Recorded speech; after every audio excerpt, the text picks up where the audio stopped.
Chapter 41, How Can He Match? After he finished speaking, while Mike was still feeling upset but not yet able to react, Xiao Ting picked up the small loudspeaker handed to him by his subordinate and said, "Everyone, my bar will close for the night. Please leave in an orderly manner."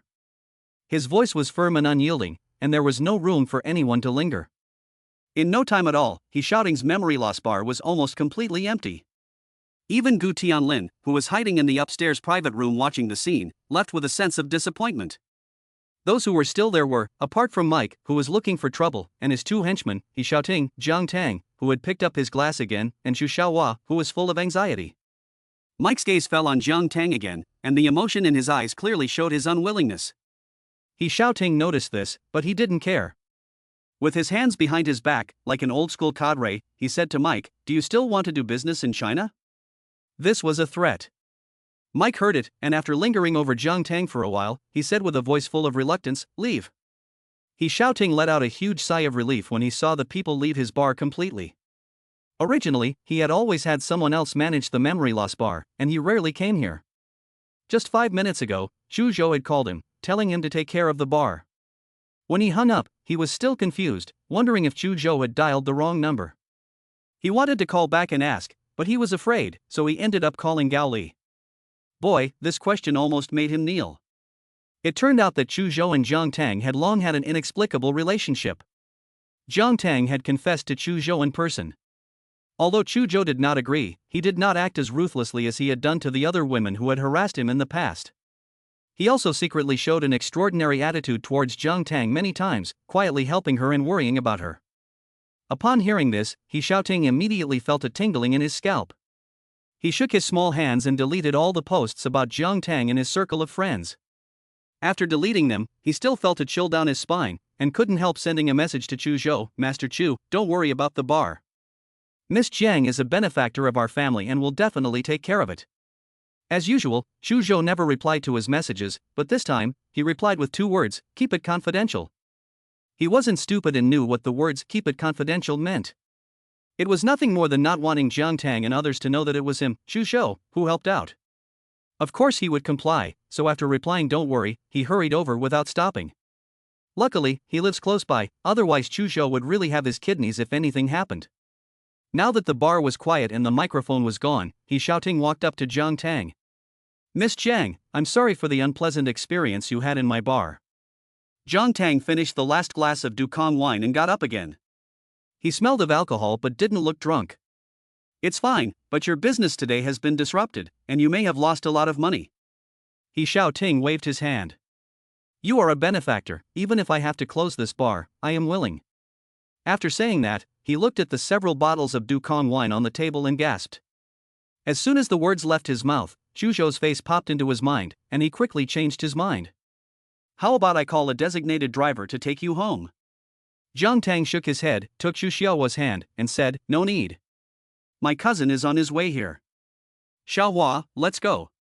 Chu Xiaohua quickly picked up Jiang Tang's and her own bags, bowed again to Xiao Ting to thank him, and led the way out of the memory loss bar. Xiao Ting looked at Jiang Tang's departing back and sent a message to Chu Zhou again, saying that things had been taken care of.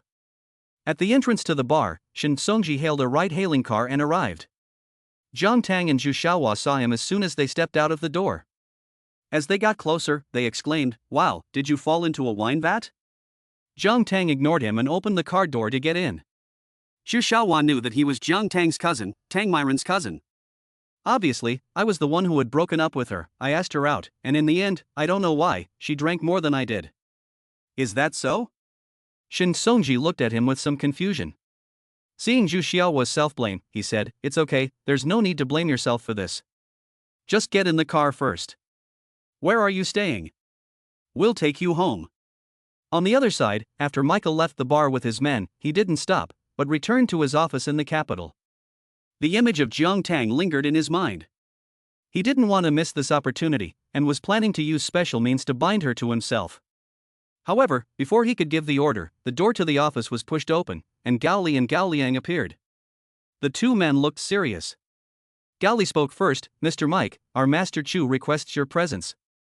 Mike paused upon hearing this, but without delay, he immediately left with his men, following Gao Li and Gao Liang.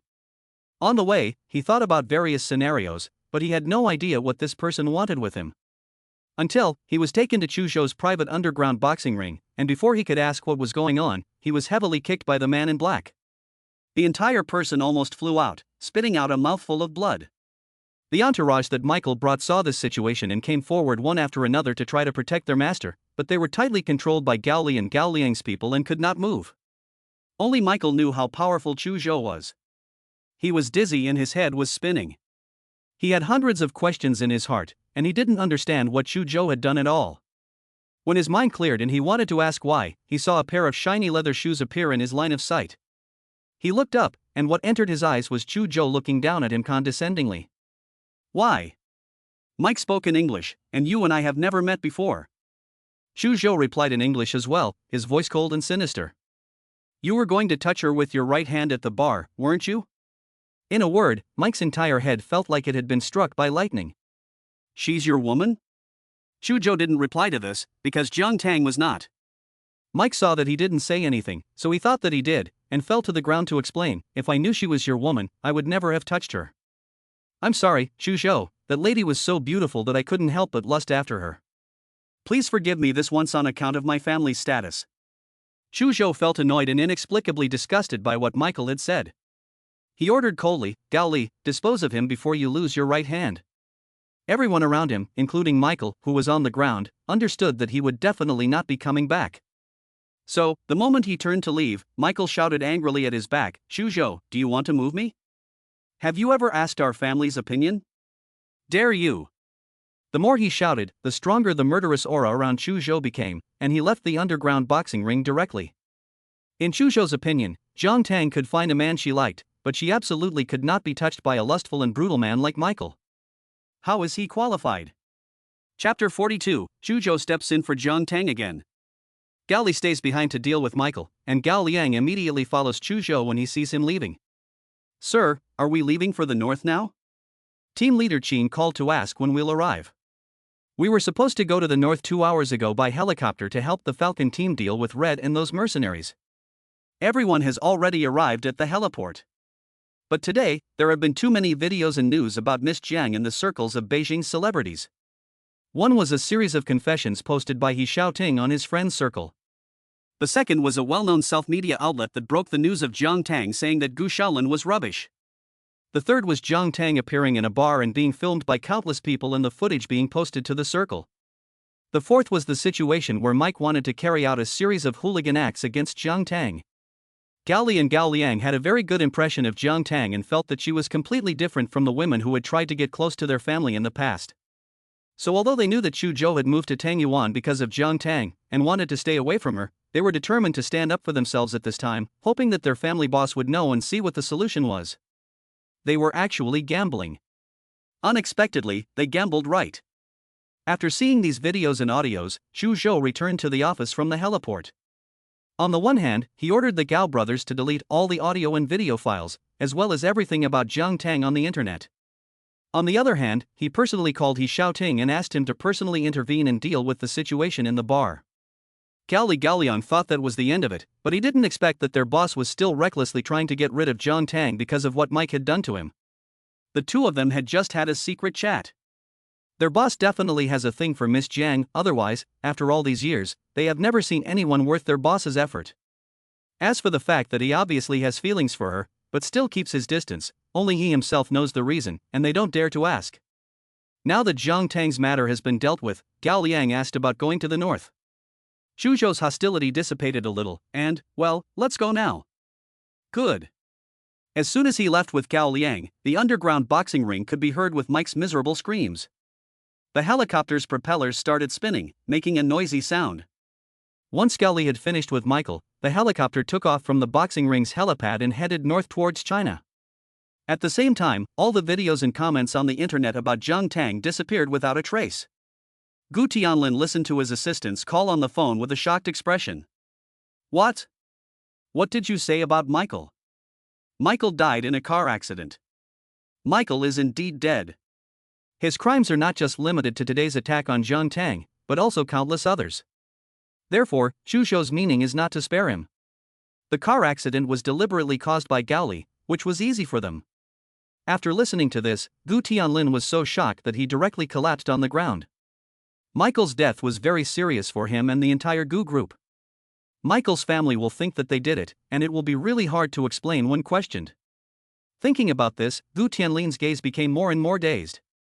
Didn't he go down to find Jiang Tang? When he Xiaoting arrived later, didn't it all just dissolve? How could it be? He was at a loss for an answer. Cold sweat was breaking out all over his body. Suddenly, he thought of something, his pupils dilated, and he made a phone call to Jiang Yixin. Jiang Yi'an was also worried about the recording of Jiang Tang on the internet. For no reason at all, it was all gone. Now, seeing that Gu Tianlin had called, she answered with a heavy heart, "Hello, Tianlin." As soon as the words fell, Gu Tianlin's voice came through, "Exuded, let me ask you, didn't you say last time that Jiang Tang was evil?" Jiang Yi'an denied it. "It wasn't me who said it, it was my mom and my grandfather who said it. No matter who it was, I just want to tell you now that she really is evil. Otherwise, Mike wouldn't have been alive after meeting her." On hearing Gu Tianlin say this, she took advantage of the situation and said, "Tianlin brother, is something wrong? It's not very nice to talk about my sister like that. The word evil is really not fair to describe a girl." Gu Tianlin sighed and said, "Exuded, you are too kind. Listen to me, do you want to get engaged to me quickly?" The sudden death of Michael made him feel creepy, and he didn't want to drag the engagement with Jiang Tang for too long, for fear that she would bring him bad influence. So he must find a way to get his grandfather to cancel his engagement to Jiang Tang. "Of course I want to, Tianlin, I've always dreamed of marrying you." Jiang Yixin's tone was full of excitement. God knows how excited she was. Gu Tianlin was also determined. "Okay, then I'm going to have to inconvenience you a bit." "Your reputation." "What do you mean?" Jiang Yixin suddenly became serious. "My grandfather is notoriously traditional in his thinking, and I want to tell him that we have already had physical intimacy. Once I tell him, he will definitely not object to our marriage. It's just that I have to put you through a bit of hardship." This. Jiang Yixin gritted her teeth, thinking that it didn't matter what it was, since they were going to become husband and wife sooner or later, she really didn't care. She said coyly, "Then I'll listen to you, Tianlin." Gu Tianlin was very satisfied with Jiang Yixin's obedience and understanding. Good, Exuded, just leave the rest to me." "Okay, good night, Tianlin." After hanging up the phone, Jiang Yixin was full of joy. Gu Tianlin, regardless of whether it was night or not, drove to the Gu family mansion to see Grandpa Gu. Grandpa Gu was already quite old and had already fallen asleep. He was only lightly asleep. Although he didn't take Gu Tianlin very seriously, when he heard that he was coming to see him so late, he still got up from bed, put on a thin jacket and walked out of the living room. When he saw the person, he asked, "Tianlin, why are you still here so late?" Gu Tianlin didn't want to waste time, and in one breath, he said, "Grandpa, I want to get engaged to Exuded Jiang Yixin, because we have long since surpassed ordinary boy-girlfriends and have had real physical intimacy." "You?" Grandpa Gu suddenly held his breath. "Is this what you came here so late to tell me? You actually slept with Jiang Yixin, you? You're good. You really have no sense of shame." Gu Tianlin's attitude this time was unusually resolute. He lowered his head and said, "Yes, Grandpa, that's what I wanted to tell you. Please also help Jiang Tang and I dissolve the marriage contract, otherwise it would be unfair to her if my heart is not with her." Grandpa Gu's old eyes stared at Gu Tianlin, and he pointed at him with difficulty. "Very well, you said it, I will go find Jiang Tang tomorrow to dissolve the contract. It's you, don't regret it later." Chapter 43, his face changed faster than flipping through a book. Gu Tianlin was finally happy to see his grandfather agree, thinking that there was no way he would regret it. His attitude was firm, "Absolutely not." "Very good." After thinking about it, Grandpa Gu immediately ordered the maid to draft a contract termination letter, which you can sign first. As for the follow-up, you don't need to worry about it. "Good." Gu Tianlin responded. Looking at the 5 big characters of the marriage dissolution agreement at the top of the document, without any hesitation, he picked up the pen and very smoothly signed his name in the signature box. On the way home, he shared the joy with Jiang Yixin and his own mother, Chu Yun. It was as if he had been freed from a heavy shackle. On the other end, after dropping off Chu Xiaohua, Jiang Tang, and Shen Songji also returned home. In the elevator, Shen Songzi glanced at Jiang Tang to her side out of the corner of his eye and noticed that she hadn't said a word since picking her up from the bar. Her whole body seemed to be shrouded in a dark cloud. Tentatively, he opened his mouth and said, "Tang." At this point, he was afraid of saying the wrong thing, so he paused for a moment to gather his thoughts. "Are you worried about something?" "That's not it. In the past, you always said not to care about what other people think, right? And now all those bad comments have been swept away, no one will talk about you anymore. It's fine, just sleep it off." "What did you say?" Jiang Tang, who had been quiet the whole way and had been in a low mood, suddenly spoke, looking at Shen Songji in confusion. Then he asked leisurely, "What comments did you say?" She had no idea at all. She hadn't even looked at her phone all day. "Huh?" Shen Songji expressed shock. "No, if it's not because of the comments, then what were you so glum about all day?" Jiang Tang didn't hide anything from Shen Songji. Chu Zhou had moved. Shen Songji was almost in a black face of question marks. He moved? Isn't it normal for him to move a lot of money? He can live wherever he wants, and he has the ability to live in a luxury home every day. No, you. Shen Songji thought that Jiang Tang and Chu Zhou were not on the same page, and was afraid that Jiang Tang would meet with harm at Chu Zhou's. This sudden move was actually a good thing. Jiang Tang sighed and gave up. "You don't understand. This matter is very complicated, and it is difficult to explain it clearly to someone like Shen Songji, who has been single since birth, in a short period of time." Shen Songji. I can see from Jiang Tang's face that he dislikes him. It shouldn't be his delusion, right? Jiang Tang's drunkenness had now worn off quite a bit, and he asked Shen Songji, "What are these bad things you said about me?" Shen Songji took out his phone, saw that there was no signal, and went to your house. In a moment, the two sat facing each other on the sofa in the living room of Jiang Tang's house. "Now the bad things about you on the internet have disappeared. I don't know who deleted them all. When the comments first came out, it was Jian Tang's little son who told me, and I was busy, so I asked her to save a copy first.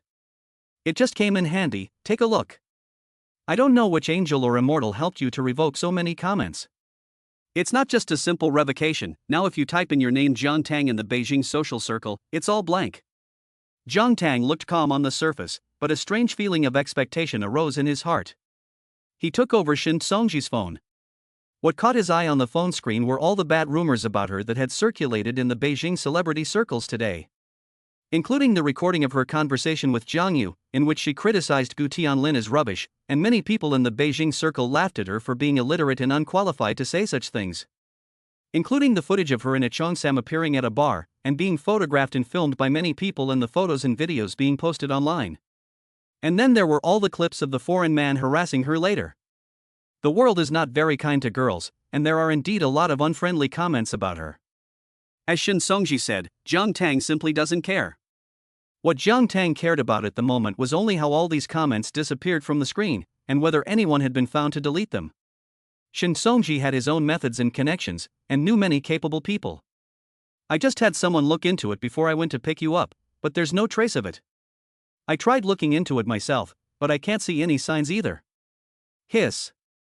Jiang Tang let out a cold breath, and a faint light gradually appeared in her dull eyes.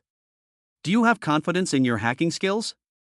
Shen Songji's face was arrogant, and he was quite confident. "In the Huadhua country, I dare say I am definitely in the top 3. "Oh, no, top 2. Shen Songji didn't brag. His hacking skills were very strong, and he had his own code name internationally, called Me, as in the boss of me, which was also in line with his identity. The hidden successor of the Jiangcheng coal boss.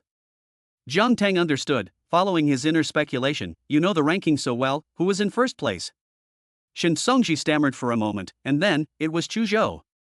This was the answer Jiang Tang was looking for. Whether it was in the Chu Dynasty or in this era, Chu Zhou was still willing to silently fight for her behind the scenes. She dared to guess that he Xiaoting had also been told by Chu Zhou to come over. Instantly, the gloom on her face disappeared, her eyebrows rose, and she said, "Hee, I knew it. Okay, I'm going to go wash up and go to bed. Tomorrow is Sunday, and I promised Mu Yuan that I would work overtime. Turn off the lights when you go back." After saying that, she got up and walked towards her room, humming a little tune as she walked. Shen Songji's face of confusion grew even more serious. Watching her close the door to her room, he thought, "No, what's wrong with this woman? Her face changes faster than flipping through a book. One second she's like the world owes her money, and the next she's happier than if she'd won the lottery. It's really strange." 5 hours later, a helicopter landed steadily at a heavily guarded base in northern China. A group of burly men in uniform dark green stood on both sides of the helicopter, looking at the cabin door. The next second, the cabin door was opened, and the imposing Chu Zhou walked down. Behind him, as usual, were his two personal assistants, Gao Li and Gao Liang. Seeing this, everyone said, "Master Chu. The temperature difference between day and night in the north is great." Chu Zhou was wearing a mysterious and noble black trench coat. His eyebrows and eyes were sparse, and his deep black eyes under long eyelashes glanced at everyone, and he said, An innate sense of oppression came over him, causing everyone to unconsciously lower their heads after this Xin Hu, the leader, stepped forward and said, "Master, you finally arrived. Were you delayed?" He was 3 whole hours later than they had originally planned. Chu Zhou glanced at him, his face cold, obviously displeased with Xin Hu's meddling. Xin Hu was also a man who could read faces, and immediately changed his words. He said, "Sorry, my lord, there are still 3 hours until dawn. Why don't we go get some rest first, and then go meet Lady?" Chu Zhou waved his hand, saying, "No need, just go find him." "Are you ready?" Xin Hu nodded, saying that everything was ready. A few minutes later, several heavily modified off-road vehicles, clearly modified, left the heavily guarded base in a grand manner. Northern China is relatively sparsely populated, and this scene looked quite creepy. Chapter 44. Jiang Tang and Gu Tianlin officially called off their engagement. Last night, Jiang Tang slept soundly after sweeping away the gloom. Early in the morning, she got dressed up and drove to the Institute of Traditional Chinese Medicine. When she arrived, the dean, Mu Fu, was already waiting for her in the courtyard. When she got out of the car, he said, "Oh, you drove here by yourself? Are you okay?" Jiang Tang's eyebrows curved up. "Taking you for a drive after work?" Mu Fu's neck cringed. He knew that Jiang Tang had had a hard time passing her driver's license test. "Never mind, I'm getting carsick." Jiang Tang didn't expose him and looked through the main door of the office building. Was someone inside? Wow. Mu Fu expressed his shock. "You didn't happen to sniff a strange smell with your nose, did you?" "Someone is in my office. I could sense it from afar." Jiang Tang let out an "oh" with a tone of doubt. "Looking for me?" "Yes." "Who is it?" Jiang Tang couldn't guess who would come to this place to look for her. After all, very few people knew that she worked here. Of course, Chu Zhou knew, but her sixth sense told her that the person inside was not Chu Zhou. Mu Fu's expression became serious. The head of the Gu family, Gu Mingyuan. Upon hearing this, Jiang Tang immediately looked at Mu Fu with a scrutinizing gaze. How did he know that I work here? Mu Fu, however, did not dare to look him in the eye. That is... Speak! Jiang Tang ordered coldly. Mu Fu touched his bald head and said, "Gu Mingyuan is my old friend. It wasn't 2 days ago that I heard Shen Songji say that you were engaged to someone's grandson. This old man Gu is a good person, but this son of a bitch Gu Tianlin is no good. His mother is very strong, and he is not very capable himself. He feels that he is not at all worthy of you, so when he asked the old man Gu to dissolve the engagement, he let it slip." In the back, Mu Fu spoke more and more quietly. He was obviously an old man, but he looked like a primary school student who had done something wrong. This made Jiang Tang unable to be harsh. "It's fine, I don't care." Afterwards, she looked inside and said, "Let's go meet him. Let's see what this Gu Tianyu and Gu Tianlin's grandfather wants with her." Inside, Gu Mingyuan, dressed in a satin tai chi suit, was sitting on the sofa. A chess game was placed next to him. He and Mu Fu had been sitting around playing for fun. However, halfway through the game, they encountered a dead end. Neither of them could get out of it, and since they were both proud people, they simply ignored it. One said he wanted a cup of tea to soothe his throat, and the other said he was going to the courtyard to fetch Jiang Tang. When Jiang Tang arrived, she saw Gu Mingyuan leaning back on the sofa as if he were at home, crossing his legs and tilting his head to look out the window. She knocked on the door of Dean Mu's office. "Gu Lao." Gu Mingyuan heard the sound and quickly turned his head, putting on his reading glasses. He got up and took a look at her. "Is this Jiang Tang?" Jiang Tang saw all of Gu Mingyuan's actions and lightly raised an eyebrow. "It's me. You wanted to see me?" Gu Mingyuan nodded with satisfaction after sizing Jiang Tang up. "Yes, I have something important to discuss with you.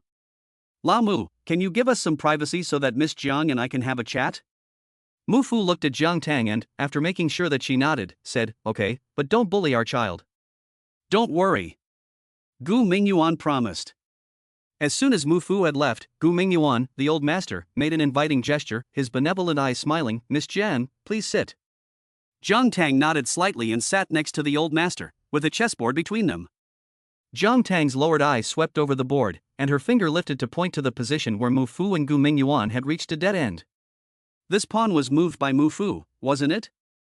Before she came to the capital, she often played chess with Mu Fu online and knew his style of play very well. When she felt like she was about to lose, she would try every means to cheat and play dead. Gu Mingyuan's eyes lit up when he heard this. "You know how to play chess?"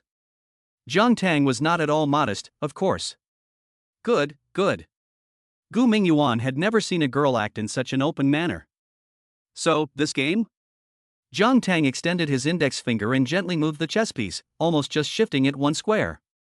Gu Mingyuan's already bright eyes were filled with admiration. It was absolutely amazing, just that light movement. "You are such a pleasant surprise." Jiang Tang smiled lightly, thinking that this old man of the Gu family had more vision and was much more pleasing to the eye than Gu Tianlin and his mother. The sense of detachment he felt towards him slowly faded away. "Gu Laosher, you are here today to discuss the marriage contract?" "That's right." Gu Mingyuan felt that Jiang Tang was a person with ambition and strategy, so there was no need to beat around the bush, and he took out the marriage contract withdrawal letter that Gu Tianlin had signed last night. Posing it on the table, "Jiang Tang, this is the marriage contract withdrawal letter, and Gu Tianlin has already signed it. Now, as long as you sign it, the marriage contract between your Jiang family and our Gu family will be cancelled." Jiang Tang took the marriage contract and her face was overly calm. She was overjoyed, and the cancellation of the marriage would save her from the slander of those who were prone to wild speculation. She casually took out a pen from her bag. Before she signed her name, she said slowly, "Gu Lao, the cancellation of the marriage is not as simple as you and I signing this document." What she meant was that she hoped Gu Mingyuan would publicize it widely and stand up for her interests. Gu Tianyou's legs were the condition she had set. I believe that when Gu Mingyuan learned of her identity working at the Institute of Traditional Chinese Medicine, he already knew that she was the person behind Jianan Hall, and I believe that he had also approached Gu Tianyu to ask him who his healer was. Gu Mingyuan has not lived in vain for more than 80 years, and naturally knows the pros and cons. He also immediately guessed the meaning of her words, and reassured her, "Don't worry, as long as you sign this marriage withdrawal letter, I will take care of the rest. Please trust me." Jiang Tang read the sincerity in his eyes and called Dean Mu Fumo as a witness. Then he waved his hand and his name fell magnificently on the marriage contract withdrawal letter. At this moment, Gu Mingyuan felt a great sense of regret. Such a good woman was originally engaged to their family, but now she had flown away. But on the other hand, Gu Tianlin of their family really wasn't worthy of such a good girl. Forget it. He put the letter of withdrawal in his pocket, and as he was about to leave the Institute of Traditional Chinese Medicine, he went up to Jiang Tang and said earnestly, "My dear, we are not meant to be. Jiang Yuan is blind and doesn't know how to treat you well. If you need anything in the capital in the future, just let me know." Jiang Tang did not brush aside his kindness, and nodded gently to thank him. Gu Mingyuan is quick on the uptake and also publicizes the letter of withdrawal in the way that Jiang Tang wants to make it widely known, placing it in the Gu Group's official website. He announces to the world that the marriage between Jiang Tang and Gu Tianlin, that is, the marriage between the Jiang and Gu families, is hereby called off. Chapter 45, You'll only backstab her behind her back. Gu Mingyuan, in order to prevent Jiang Tang from becoming the subject of discussion in the Beijing circles after the news leaked, also asked his personal attendant to help him post a video. In the video, he was still wearing the same Tai Chi outfit he had worn when he met Jiang Tang in the morning, looking bright and energetic as he faced the camera. "Hello everyone, I am Gu Mingyuan of the Gu Group. Regarding the dissolution of the marriage contract between Jiang Tang, the eldest daughter of the Jiang family, and Gu Tianlin of our Gu family, I would like to give you a brief explanation here. The marriage contract was signed by my late wife and the late Madame Jiang, which was a matter of the older generation and completely inappropriate in this day and age. So, I found some time today to meet with Jiang Tang. The child is very nice, open, and generous. To be honest, at that moment I was selfish about canceling the marriage contract and didn't want to agree. But as the conversation continued, I realized that I could not be selfish. Jiang Tang's excellence needs to be reserved for the whole society, not limited by a marriage contract. So after a smooth conversation, I successfully cancelled the engagement with her. Of course, I didn't want the engagement to affect the relationship between the Gu family and Jiang Tang.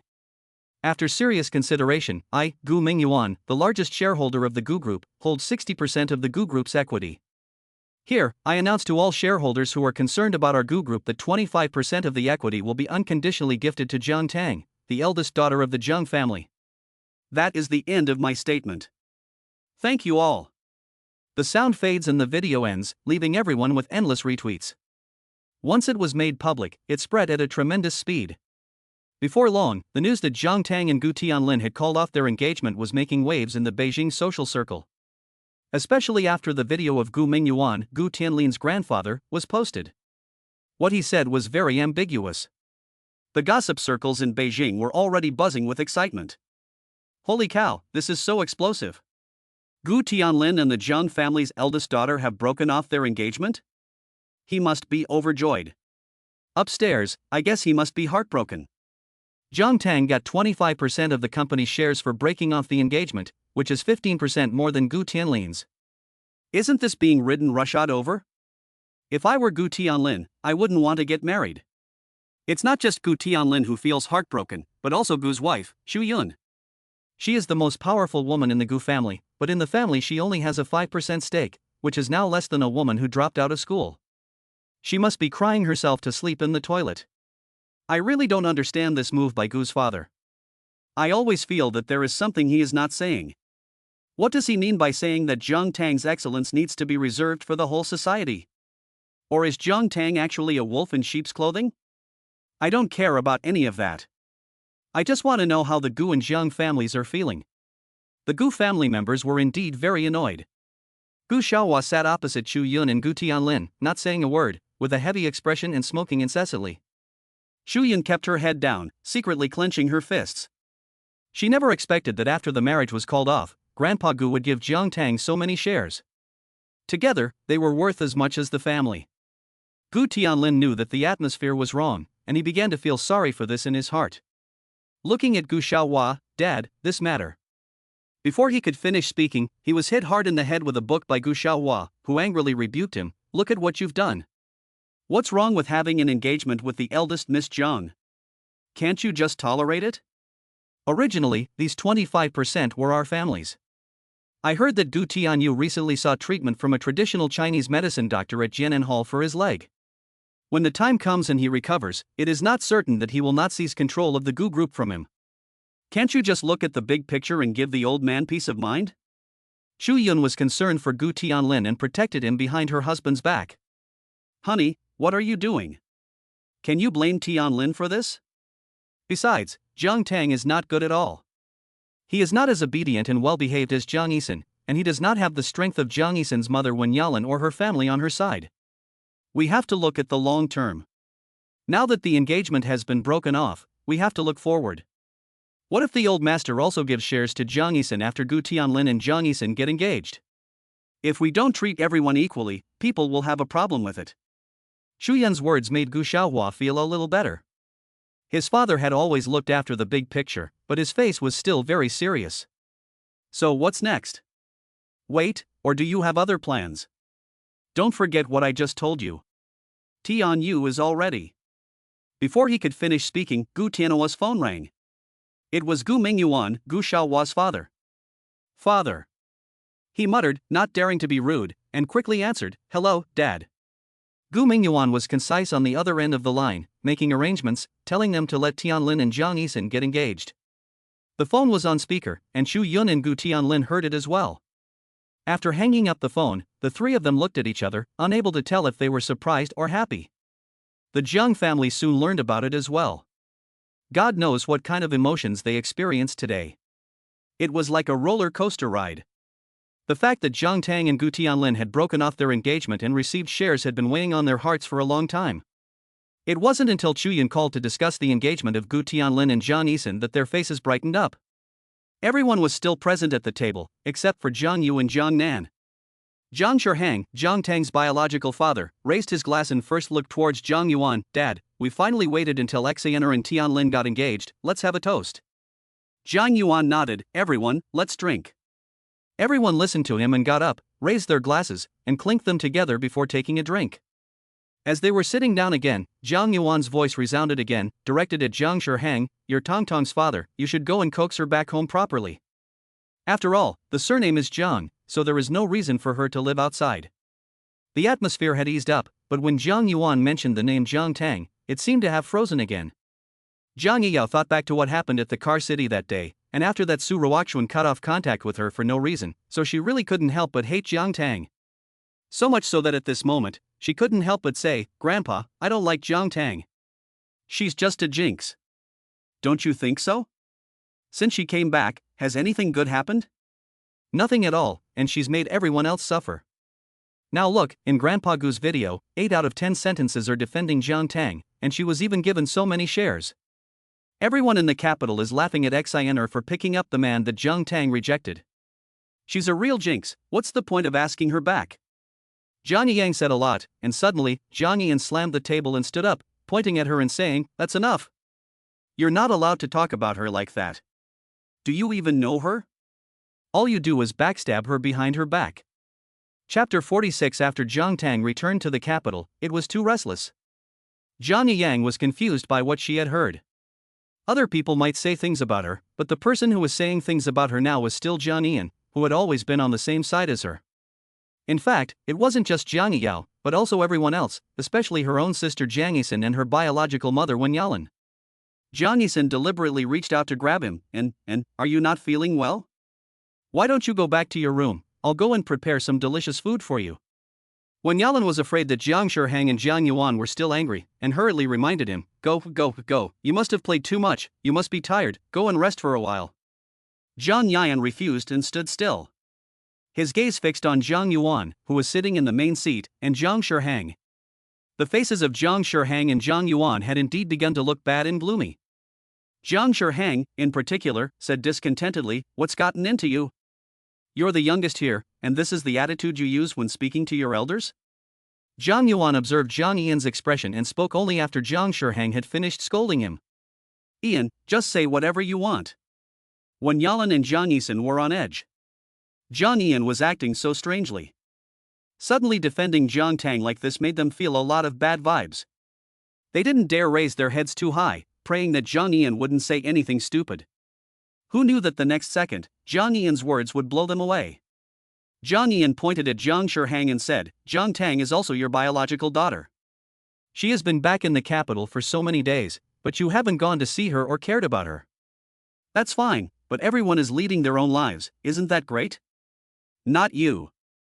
You're always thinking about how to plot against her and profit from her. She is your biological daughter, not your subordinate, and she is not a tool for you to curry favor with whoever." "Shut up." Jiang Yi'an's words had not finished when Jiang Shihang, who was enraged, suddenly stood up and gave him a heavy slap. "You fucking bastard, who told you to say that? Or are you also bewitched by Jiang Tang?" "I think so." Instantly, a bloody line appeared at the corner of Jiang Yi'an's mouth, and there were screams all around. Jiang Yixin and Jiang Yi'an were so scared that their faces turned pale. They had never seen anything like this before. No mother would not protect her child, Wen Yalan was no exception, and seeing her son being beaten, she couldn't help feeling distressed. She stood in front of Jiang Yi'an. "Husband, let's talk about this. Yi'an is still young and doesn't know any better." "Fuck, this is still young. When I was his age I already had my own company." After saying this, she didn't care about the people stopping her, and with a stretch of her hand, she wanted to continue to beat people up.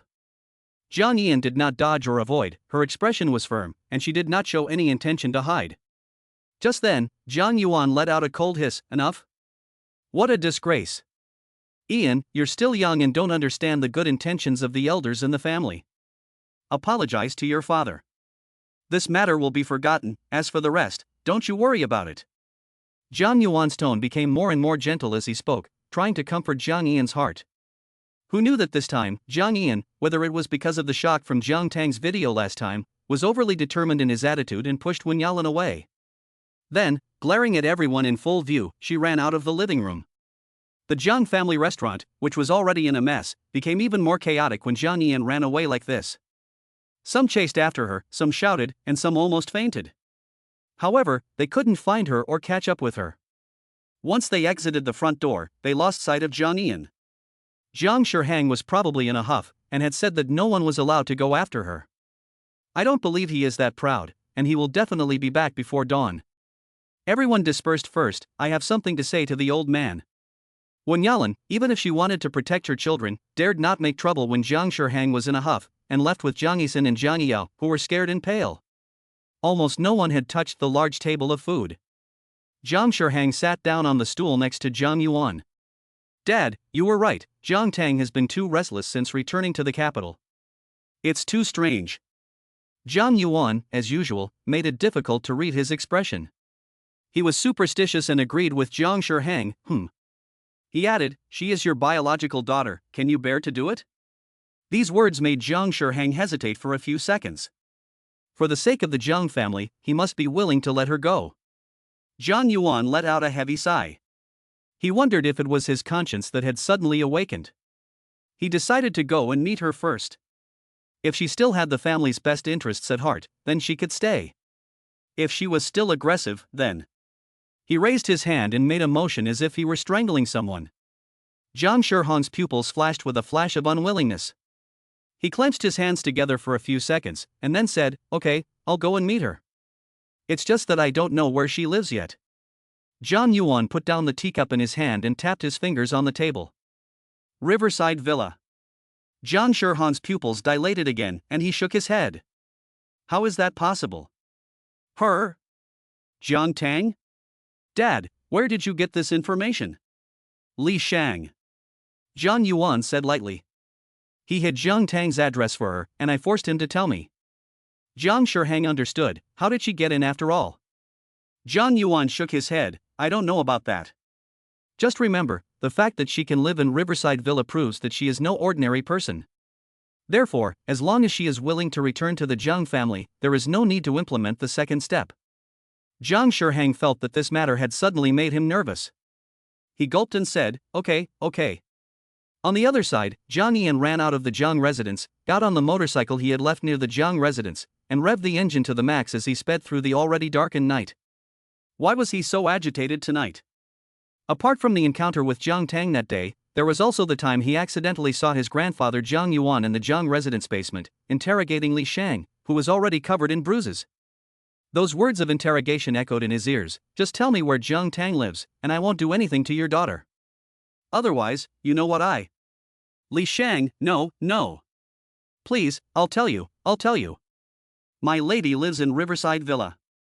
The grandfather who used to seem kind and reasonable had suddenly become a murderous demon. Jiang Tang's words in the video had originally made him half believe, but the appearance of this scene made him completely believe Jiang Tang's words.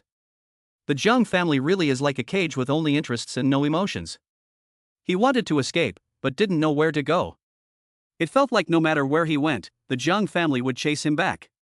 He drove around aimlessly on his motorcycle and finally, shamelessly, arrived at Riverside Villa.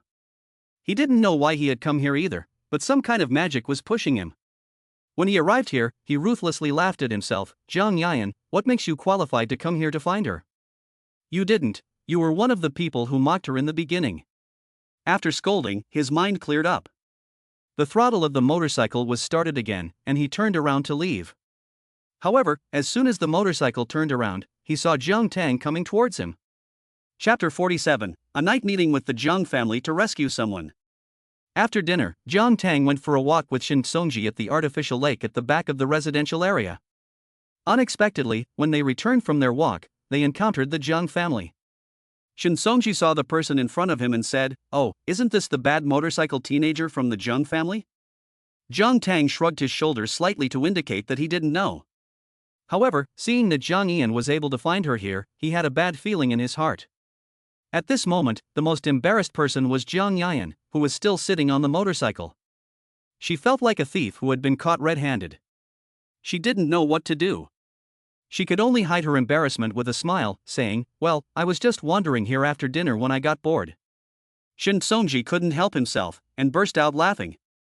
"Pull the other one, your family lives in the north of the city, and we're in the south. One is north and one is south, who wanders so far for fun?"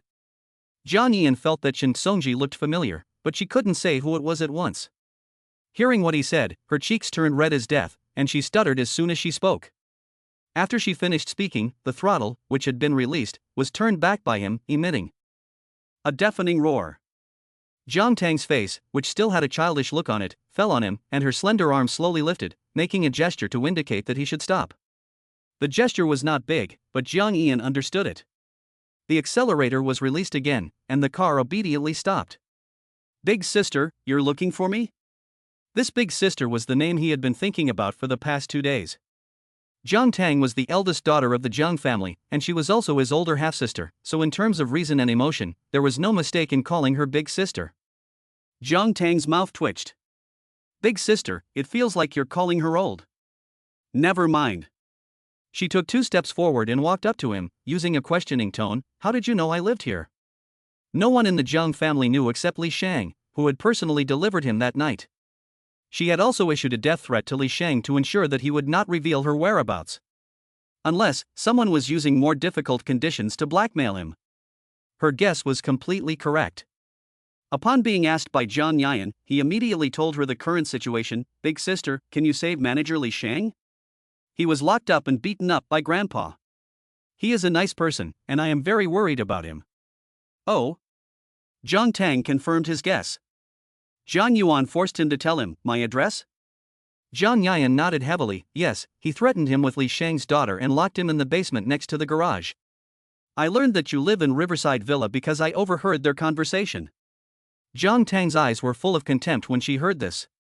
She knew from the first moment she saw Jiang Yuan that he was a sanctimonious person, but she never imagined that not only was he like that, but at his age, he was also so dark at heart. Li Sheng had looked down on her a little at first, but after getting to know her, he realized that he was not a bad person and had even looked after her. This matter had started because of her, so it was only right that she should save him. Jiang Tang replied indifferently, I know, you can go back now. Oh. Jiang Yi'an nodded very humbly, and after thinking for a moment, he added, Big sister, I ran away from home. Upon hearing this, Jiang Tang lifted his eyes lightly and met his gaze. So what? She knew what he meant by those words, but she was no saint. The embarrassment on Jiang Yi'an's face returned, and he had originally hoped that Jiang Tang could let him stay for the night. Now it seemed that he had indeed been cheeky. He quickly said, No. You have to be careful. I think my father will come looking for you next. Then I'll go. Jiang Tang didn't say anything, and watched as Jiang Yi'an disappeared into the darkness in front of her and Shen Songji with a loud bang. Once the person was gone, Shen Songji came closer to Jiang Tang. Are you going to rescue someone? Aren't you afraid that Jiang Yi'an will trick you? What if this is a trap, to trick you into going over there and then imprison you in the Jiang family? Shen Songji's expression grew more and more nervous as he spoke. Jiang Tang snorted, pulling back his senses, and opened his eyes wide to look at me. What she meant was that she never looked down on the Jiang family, or that the Jiang family didn't have the ability to imprison her. Shen Songji reacted, that's right, I just got over-anxious. So you're leaving now? A little later. Jiang Tang's a little later was after midnight, and she went out in a light outfit. She wasn't driving herself, and Shen Songji insisted on following her, saying that he wanted to protect the only remaining nephew of his father, the daughter left behind by his aunt. It sounded so pathetic that Jiang Tang let him. An hour later, Jiang Tang appeared at the side wall of the Jiang family villa, with a Bluetooth headset in her ear. She looked up at the wall, which was no challenge for her, and gently pressed the headset, ready to go. Shen Songji, who was sitting in the car not far away, heard Jiang Tang's words and tapped twice on the laptop he had placed on his knees, blocking the surveillance signal of the entire Jiang family. An OK came through, and Jiang Tang gave her toes a little tap, and the whole person easily jumped over the wall and landed effortlessly in the Jiang family courtyard. At this time, the entire Jiang family was eerily quiet, except for the light on the front door and the dozing guard. Standing in the darkness, Jiang Tang looked like a civet cat that could spy on everything, his beautiful eyes darting around as he sped forward. He was fast, like a sword that had left the string, and in no time at all he reached the door to the basement that Jiang Yi'an had told him about. The door to the basement was made of glass, and through it he could see a dim light inside. He could also see, in the dim light, Li Sheng, the Jiang family butler, tied to a rack and dying. In addition, there was a black-clad bodyguard sitting on a wooden bench, also dozing. Jiang Tang's gaze fell on this black-clad bodyguard, and he gently pushed the door open a crack. At the same time, in order to prevent the bodyguard from suddenly waking up and screaming, attracting the rest of the Jiang family, a silver needle flew from her fingertips and landed exactly on the fainting point behind him. Although this acupoint can only last for an hour, it is enough. The door is completely opened by Jiang Tang, who calmly comes to the tied Li Sheng's side, unties him while gently calling out, "Wake up, wake up!" Li Sheng, who is in a daze, struggles to open his eyes after being shaken like this and hearing the voice in his ear. Upon seeing this, he thinks he is seeing things or dreaming, murmuring, "Oh my, how can I see miss? This is ridiculous. Jiang Tang? It's me. Can you walk? If you can walk, go on your own. If you can't, I'll carry you." Li Sheng's lips trembled, tears welled in his eyes.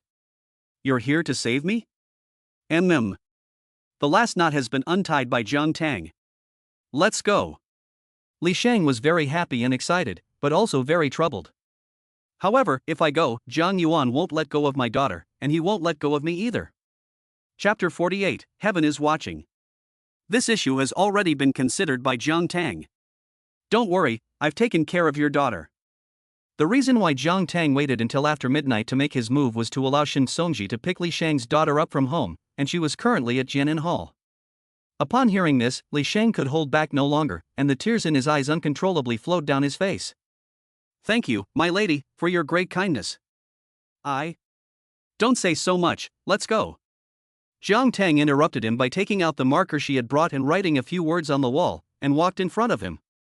Li Sheng hurriedly dragged his lame leg to keep up. Okay. He had long wanted to leave the Jiang family, and this time was just the right opportunity. As for whether he would be chased after by Jiang Yuan after leaving, he no longer cared. After all these years in the capital, he was no pushover. Jiang Tang had helped him this once, which was a great kindness that he would remember for the rest of his life. He should be able to take care of himself from now on, and he would never be a burden to others again. So, after Jiang Tang led Li Sheng out of the Jiang residence and successfully reunited with her daughter, he treated his wounds and then left the capital with his daughter that night. It was already 2:30 in the morning. Jiang Tang returned to the riverside villa with tired eyes, changed into comfortable pajamas, and went straight to sleep. Compared to this side, the Jiang family was not as comfortable. The bodyguard who had been made unconscious by Jiang Tang's silver needle woke up and saw that Li Sheng was gone and the words left on the wall, so he hurriedly ran to inform Jiang Yuan. At this moment, as they watched the sky about to break dawn, father and son Jiang Yuan and Jiang Shihang looked extremely agitated in the basement. In particular, Jiang Shihang, who did not have his father's composure, looked at the words left on the wall by Jiang Tang, and cold sweat involuntarily seeped from his forehead. "Dad, what the hell is going on? Why are so many things getting more and more creepy?" This still left such words on the wall. "Also, I had someone go and adjust the surveillance camera, and they said that they didn't see Li Sheng go out at all." "Dad, do you think this has something to do with Jiang Tang's evil nature again?" Jiang Yuan himself didn't know, and his gaze fell on the several large characters on the wall. The words written by Jiang Tang on the wall were, "Man does, heaven sees." The way these words were written, both the brushwork and the form, were particularly archaic, vigorous, and powerful, giving one the feeling that no modern person could write like this. Jiang Shihang saw that Jiang Yuan was mesmerized by the words and asked, "Dad, these words should have been left by Li Sheng, right?" As soon as the sound of his voice had faded, Jiang Yuan rejected the idea on the spot, "Definitely not Li Sheng. I know his handwriting. It is precisely knowing that it is not Li Sheng's that fills his heart with unease." "If it wasn't him, then did someone save him?" Jiang Shihang asked. Jiang Yuan shook his head, indicating that he really didn't know, and looked at the only bodyguard present. "You said you were unconscious?" "Yes." The bodyguard lowered his head for fear of being blamed. Then, he took out the silver needle that he had removed from his neck. "But I felt this one on my neck. I don't know if this is the reason why I'm unconscious." It was fine not to take out this needle, but once it was taken out, Jiang Yuan and Jiang Shihang felt even more strange. "Jiang Shihang, is this a martial arts drama? A needle? Don't tell me it's acupuncture, with needles flying and acupressure points being pressed." "I really am." Jiang Yuan sighed, and with a particularly stern expression, walked out of the basement. Jiang Shihang followed suit, and followed Jiang Yuan's side. "Dad." Jiang Yuan lowered his voice. "The master was right, Jiang Tang is very evil, and is here to defeat our Jiang family. Change the plan a bit, don't let her go back to the Jiang family, let her go straight back to Jiangcheng. If she refuses, tell the Jiang family's bodyguards to get ready and find a suitable time to take action against her." "Good." Jiang Tang didn't know that the Jiang family had remembered her so thoroughly, but she wasn't completely unprepared. The incident with Li Sheng was already a sign that the Jiang family was going to take action against her, so how could she just sit there and wait for her death? She now had not only evidence that Wen Yalan had killed Jiang Tang's biological mother Shen E, but also precise information about the various lovers Jiang Shihang had kept on the side over the years in the capital, in addition to Wen Yalan, his ostensible wife. And crucial information that could bring the Jiang family to its knees in one fell swoop. The fact that she hadn't revealed it all at once was not because she lacked the heart to be decisive, but because she believed that good and evil would be rewarded, and that the time had not yet come. She also didn't want to make it too easy for them, and not exciting enough. The nights of early autumn are long and deep. By now, it is already dawn in the small country bordering the north of Huagua.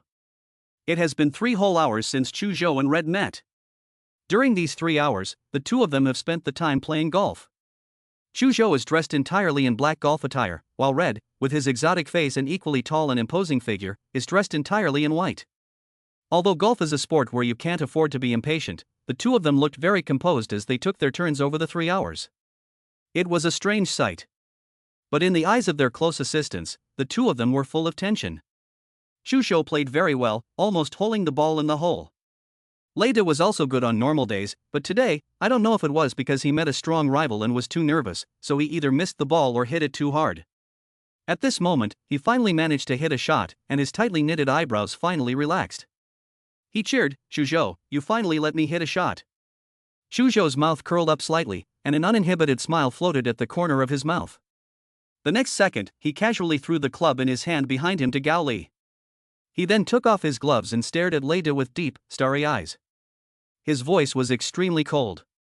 "Since you've hit it, tell me about those mercenary issues of yours." Upon hearing this, Ryder grinned and said yes, yes. Before he could finish his sentence, he was suddenly lifted up by Chu Zhou, who grabbed him by the collar and said, "Don't fucking grin at me. Say it. Tell your mercenaries to leave northern China immediately." Threatened like this by Chu Zhou, Ryder was not at all afraid. "This is not your country, China, and you dare threaten me here? Are you not afraid of death?" Chu Zhou let out a chilling sneer. "If I were afraid of death, I wouldn't have just brought an assistant here." Saying this, Chu Zhou tightened her grip on Red's neck a little. "I'm going to count to 3, and I order you to withdraw your men immediately. There are 60 of them in total, and I don't want to see any missing." Red was choking and couldn't breathe, and only when he looked like he was turning purple did he order his men, "Okay, go, tell them to return to the border immediately." "Yes." Ryder's subordinate answered with a voice, immediately making a phone call. In less than 15 minutes, Chu Zhou's people called Gao Li and said that all 60 mercenaries had arrived at the border. Seeing this, Ryder said, "Can you let me go now?" However, Chu Zhou's face turned even colder, and he said, "Who said I was going to let you go?" After that, his voice rose, "Gao Li, tell the people at the border that those 60 mercenaries are disturbing the peace and that they should be killed on the spot." "You tricked me." Red was furious. "Very well, then no one will be spared." These words made Gao Li, who had accompanied Chu Zhou, extremely vigilant. However, the next second, before he could react, a loud rumble filled the sky, and the entire golf course exploded instantly. Chapter 49, Miss Jiang, Our Master is Dying. In the capital, as usual, the sun rose in the east and the sky turned pale. Although the time for Jiang Tang to wake up according to her biological clock was clearly 6 o'clock every day, today, as if she had had a frightening nightmare, she woke up abruptly from her sleep before 5:30. She sat up on the bed with her chest rising and falling, staring ahead. After a while, she slowly placed her hand on her chest and pursed her red lips. She wondered what was going on and why she was so restless. In the 5 years since she had been reborn from the Chu Dynasty to this century, this had never happened before. Thinking about this, she lifted the quilt and got out of bed, walking to the window. As she lifted the curtain, she looked up at the sky and saw dark clouds rolling in. Seeing this, her already restless heart pounded again, suffocating her. She quickly counted on her fingers. In fact, Jiang Tang was good at the occult arts, but she had not used them since she was reborn in the peaceful 21st century. Today, she had used the occult arts again, not because she felt something big was about to happen, but because she had a feeling that something was about to happen. However, no matter how she counted, she could not figure it out.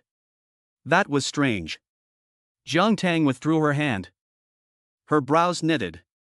Could it be that I am overthinking it? I shouldn't be.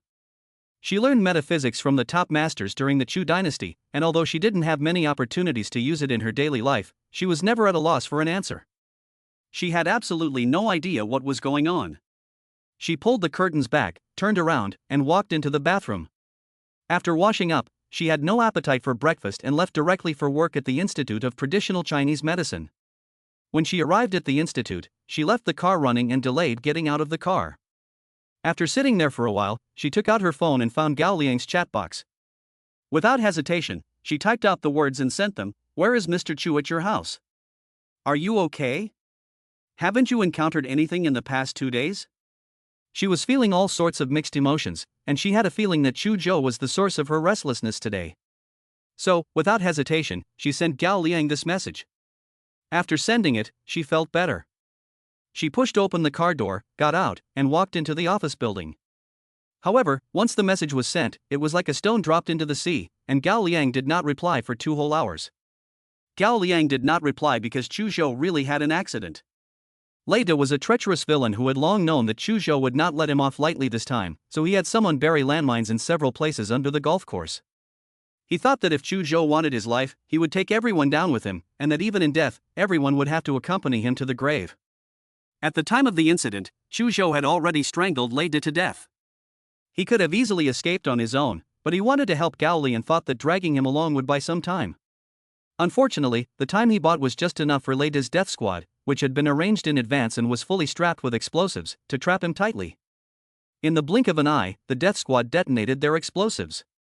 1 second before the explosion, Chu Zhou pushed Gao Li forward with all his strength to ensure that he was out of harm's way, while he himself was blown away by the impact and suffered internal injuries, and he immediately passed out with his eyes closed.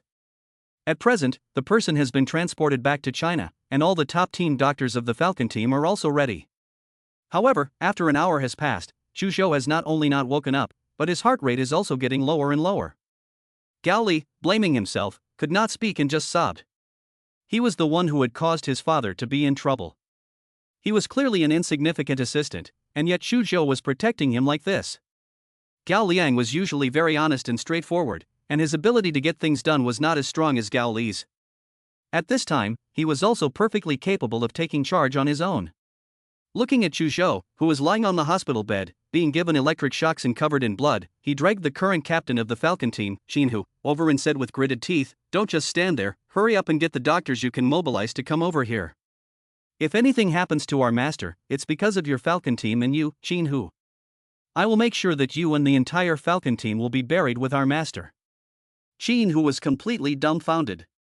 He had never encountered such a situation before, and the person in trouble was still Chu Zhou. If something really happened, it would not be an overstatement to ask his entire Falcon team to die with him. Shivering, his voice trembled, "We have already transferred the doctors that we can. Master Chu will not have any problems. He is a lucky man, and if something does happen, I will not let myself off the hook first."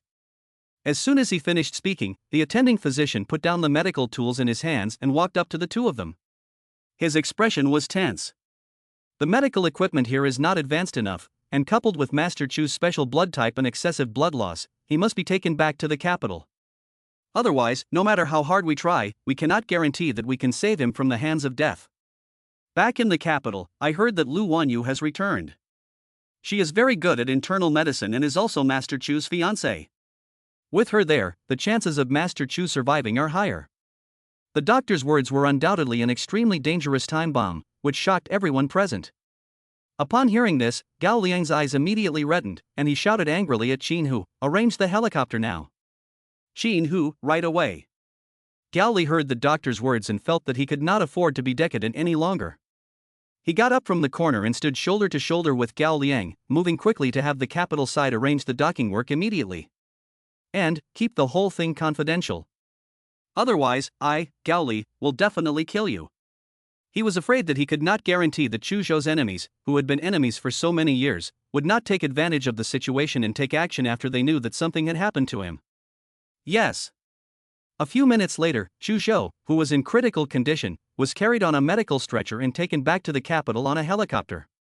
A group of medical staff followed on the helicopter, doing their best to ensure that Chu Zhou could make it back to the capital. A few hours later, the helicopter landed safely on the helipad on the rooftop of the Huadu Hospital in the capital. Led by the hospital director Jiang Yu, several doctors in white coats rushed over as the stretcher was lowered. The doctor in the forefront, with a rosy complexion, was Lu Wanyu, a famous talent in the capital and a doctor with a doctorate in Western medicine. She is also the daughter of the Lu family, who is known in the capital as the one who has all the love, and the fiancé who was engaged to Chu Zhou. Seeing Chu Zhou lying on the medical stretcher like this, she looked troubled, unable to stop being nervous. Chu Zhou, she said, and tried to take Chu Zhou's hand. It was Gao Liang who stopped her. Miss Lu, our master doesn't like others to touch him. Lu Wanyu was stopped by Gao Liang's words, and while examining, she replied to him, at this time, I am just a doctor saving lives and relieving suffering, without too much personal emotion in it. Assistant Gao, please be assured. Gao Liang nodded, and without a trace of expression on his face, he stared at the crowd as they rushed to send Chu Zhou to the emergency room as quickly as possible. Once they entered, it took a full 3 hours, and Gao Li and Gao Liang were both impatient. The next second, the door opened, and the first person to come out was not the attending physician Lu Wanyu, but Jiang Yu, the director of the Kyoto hospital, who had gone in to help. Seeing someone come out, Gao Li and Gao Liang surrounded him and asked, "What's the matter?" Jiang Yu shook his head and said, "It's been a bit long since we sent it over, we'll have to see if it can survive the next 2 days." Wanyu was also at a loss for what to do, and she was now inside blaming herself. Upon hearing this, Gao Li and Gao Liang both sat down in a daze, while Gao Liang grabbed his phone and threw it away. The one who ran away was Gao Liang. He desperately ran to the corner, found the WeChat chat box with Jiang Tang, and pressed the voice chat button. He had long wanted to make this call. Jiang Tang answered quickly, "Hello." Hearing Jiang Tang's voice, Gao Liang couldn't help but cry out, "Miss Jiang, our master, can't hold on anymore." Chapter 50 Jiang Tang, I won't let anything happen to him. Jiang Tang was holding a pen in his hand. Hearing Gao Liang's voice, which was full of tears, his strength instantly disappeared, and the pen slipped from his hand and fell to the ground. It broke into several pieces. After a restless day, it was indeed Chu Zhou who had an accident. Gao Liang's words continued, "Miss Jiang, I know you can heal, otherwise you wouldn't work in a place like that. Can you come and take a look at our master? The doctors here all say that he's gone." Her throat felt blocked. "Where is he now?" As she asked, Jiang Tang left his seat with a small wooden medical box in his hands and walked outside. Jingdu Hospital. Wait for me. Jiang Tang had already run to the parking lot and started the car. Okay, I'll wait for you. We're on the top floor of the emergency building at Huadu Hospital. Jiang Tang answered, and then added, please remove any obstacles that need to be removed first. She was referring to Jiang Yui, knowing that he was the owner of Huadu Hospital and afraid that he would put up obstacles when they met later. What she didn't know was that there was another more troublesome figure than Jiang Yui at Huadu Hospital at this time. Gao Liang understood and was relieved. Once the phone call was over, Jiang Tang stepped on the accelerator and the car left the traditional Chinese Medicine Research Institute with a whoosh, speeding down the road. The location she was in was not close to Huadu Hospital, and it would probably take an hour and a half to get there by car. It happened to be the peak hour after work, and there were a lot of vehicles and people beginning to pour out. Jiang Tang didn't care, though, and let the traffic flow by as she deftly navigated the streets. At this time, all she was thinking about was Gao Liang's mouthpiece Chu Zhou, who was on his deathbed. You must be fine. Gao Liang, who had hung up the phone, immediately returned to Gao Li's side, and in front of Jiang Yu, whispered in his ear, Miss Jiang is coming, and she told me to remove the obstacles. Gao Li's eyes lit up. As early as on the way back from the north, he had thought about Jiang Tang in his mind. After all, it was she who delivered his shouting sister. Like Gao Liang, he immediately understood what Jiang Tang meant. The two men exchanged glances and set out to act. In less than 5 minutes, they sent Jiang Yu away, and the only one left was Lu Wanyu in the ward. Gao Li and Gao Liang were a bit more cautious with her. They both refused to admit that Lu Wanyu was Chu Zhou's fiancée, but they did acknowledge one thing about her. She was the younger sister of Lu Yuming. Lu Yuming was also a member of the Falcon team and had a close relationship with Chu Zhou. He died tragically while covering for his teammates during a mission. At the time, Chu Zhou was the team leader and felt very sorry and guilty about Lu Yuming's death. He knew that the only thing that worried him was his younger sister. Although he had not been able to help her much over the years, he would not reject her as he would other strange women. Of course, they would never get along like Jiang Tang and him. They would just maintain a safe distance. Thinking about this, the two pushed open the door and entered. When they entered, Lu Wanyu was helping Chu Zhou change his drip. When she saw the two of them come in, she turned her head. From this turn of the head, they could clearly see that Lu Wanyu had a pair of tear-stained eyes. Seeing that Jiang Tang's time to come over was gradually decreasing, the two of them did not feel any sympathy for him. Gao Li, whose emotions had already returned, nodded to Lu Wanyu in a friendly manner. "Miss Lu." "Heir." Gao Li's words had not finished when he saw Gao Liang directly strike Lu Wanyu's nape of the neck with a heavy blow, and she fainted and fell to the ground. "Liang, don't you want to live? Don't dilly-dally, my life is important. You drag her onto the sofa, she won't wake up for a while. Jiang Yui just said he could say something to stimulate you." Cao Liang already had an idea of what he wanted to say, and without a moment's hesitation he went over to Chu Zhou, who had already had the blood cleaned off but was not waking up at all. Seeing that he was wearing an oxygen mask, the tears that wouldn't stop flowed down again. He cried two woeful sobs, then dried his face with his sleeve. "Master, don't worry, Miss Jiang is coming over. She is someone who is valued by the 3 directors of the hospital, and she will definitely cure you. You don't know, she really likes you, and as soon as she heard that you were not well, she immediately said that she would come over. I can hear her crying. Master, you must be well." Although our Miss Jiang dissolved her engagement with Gu Tianlin yesterday, it was not easy for her to be alone. You don't know what those people on the internet are saying about her. There are quite a few lechers who said they want to hit on her after she broke off the engagement. I'm worried for her. Gao Li, who had dragged Lu Wanyu onto the sofa, also walked over to the bed and joined Gao Liang's team. "Isn't it true, master? I think that after Ms. Jiang broke off the engagement, He Xiao has definitely been itching to make a move. After all, he has posted about Miss Jiang's circle of friends many times, and he is also Missy's savior, so it is not an overstatement to say that he will give himself to her."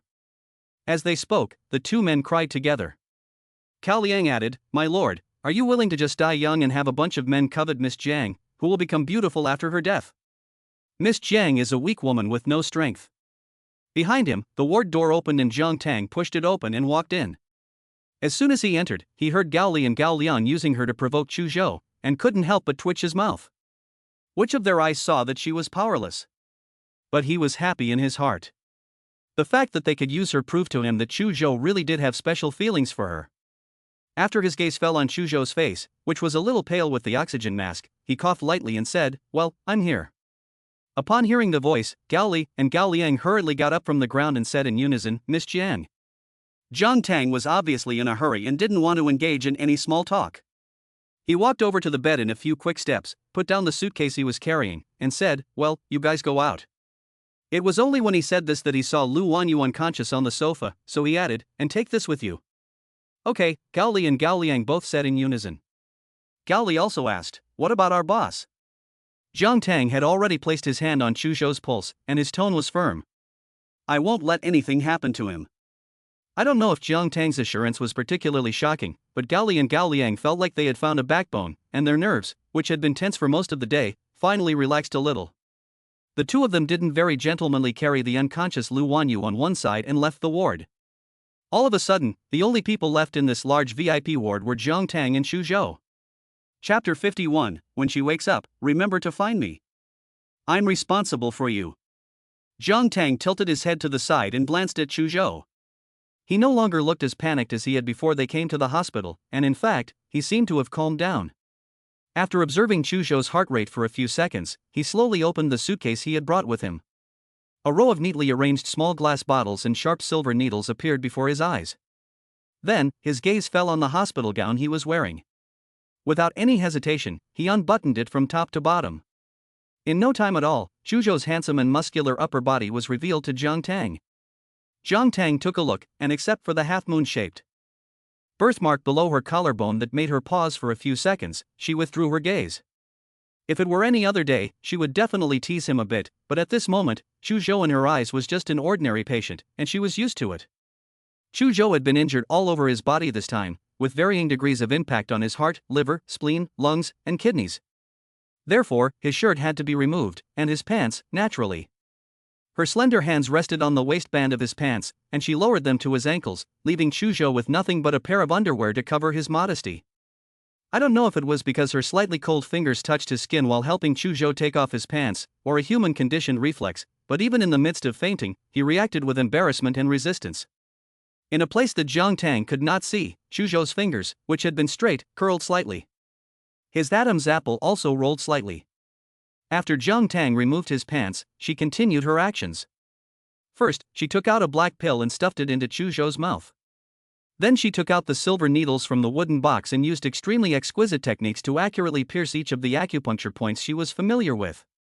There were a total of 108 silver needles of various sizes in the medical wooden box she brought with her, and at this time, all 108 silver needles had been stuck in the key acupoints all over Chu Zhou's body. The sight was somewhat like an unclothed hedgehog. So much so that when Jiang Tang let Gao Li and Gao Liang in, the two of them couldn't help but stare with wide eyes and mouths. They couldn't help but be shocked. My goodness, this is the first time their master has been so naked. Apart from the needles that made their whole body tingle, it was fortunate that their father's figure was presentable, otherwise it would have been a lot more embarrassing. Also, if their father could wake up and know that he had been stripped naked and seen by Miss Jiang, how would he react? After the shock, Gao Liang asked, "Miss Jiang, our father." He wanted to ask if he would die. Jiang Tang said lightly, "His body is better than average. Let's continue to keep watch. In another half an hour, I will take these needles off and he will be fine. He should wake up in a few hours. If there are no issues with the examination of other parts of the body, he can be discharged from the hospital. He just needs to take these pills that I have prescribed every day." With that, he took out all the 2 or 3 identical small glass bottles in the medicine chest and gave them to Gao Liang. Gao Li was overjoyed at the news and immediately knelt down and kowtowed to Jiang Tang, thanking her. He said, "If our master wakes up and finds out that you saved him, he will be very happy." Jiang Tang's mood eased again, and she lightly curled her lips. Only then did she carefully stare at Chu Zhou's tightly closed eyebrows and eyes. There was less of the condescending arrogance of when he was awake, and there was an added touch of gentleness that no one had ever seen before. I don't know if it was because she had thought of some good plan, but the faint smile at the corner of Jiang Tang's lips became a bit cunning, like a cunning little fox. Then, with this smile, he slowly crouched down, leaned over Chu Zhou's ear, and got closer and closer. Almost whispering in a way that sounded like a breeze, he said, "Chu Zhou, I've seen your whole body. When you wake up, remember to hold me responsible for you. After that," he added, "I still owe you 299,600 yuan. If you don't want me to take advantage of you, wake up quickly. Whenever you wake up, I'll continue to pay you back." Gao Li and Gao Liang didn't know what Jiang Tang and Chu Zhou had said, but they felt that the two of them were acting a little intimately at the moment, and couldn't help but twist their heads, afraid of seeing something they shouldn't. Just then, Jiang Tang's phone in his pocket vibrated, and a call came in. It was Shen Songji. She straightened up from the leaning position, afraid that the sound of answering the phone would disturb Chu Zhou, and took a few steps back to the window. The moment the phone was answered, Shen Songji's anxious voice came from the other end. "Tang, something happened to my father in the mine. He was rescued by the fire brigade and taken to the hospital. I heard that he is out of danger, but he is still unconscious." Shen Songji's father is Jiang Tang's real uncle, Shen Fan. Although she is Jiang Tang of the Chu Dynasty, she has been able to truly feel the kindness of this uncle towards her in the 5 years since she was reborn, so she has long treated him as a family member. Hearing this news, her heart involuntarily tightened. Her brows involuntarily knitted together, and she looked up at the still overcast sky, wondering if today's events had come a little too much. "Where are you?" she asked Shen Songji. "At Binjiang Meishu, we're close to the airport." Jiang Tang looked back, his gaze falling fiercely on Chu Zhou's face. "Okay, I'll be right back." Both Gao Li and Gao Liang heard what she said. "Miss Jiang, is something urgent?" Jiang Tang nodded, glanced at the time, and then spoke faster. "I need to go back to Jiangcheng. Time is pressing, so you two need to pull out all these silver needles in 10 minutes.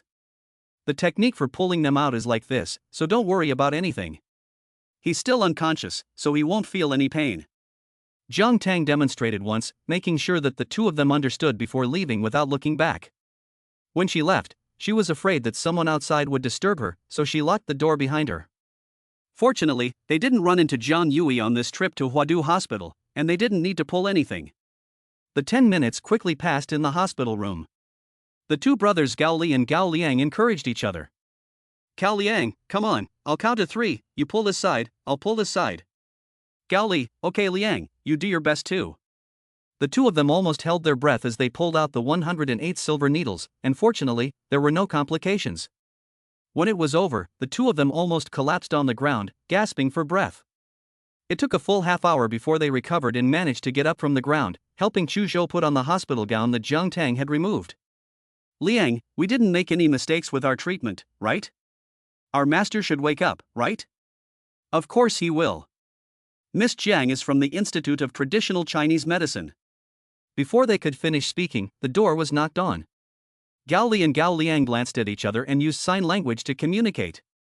It was probably Miss Lu. Gao Li nodded and walked to open the door. The person outside the door was indeed Lu Wanyu.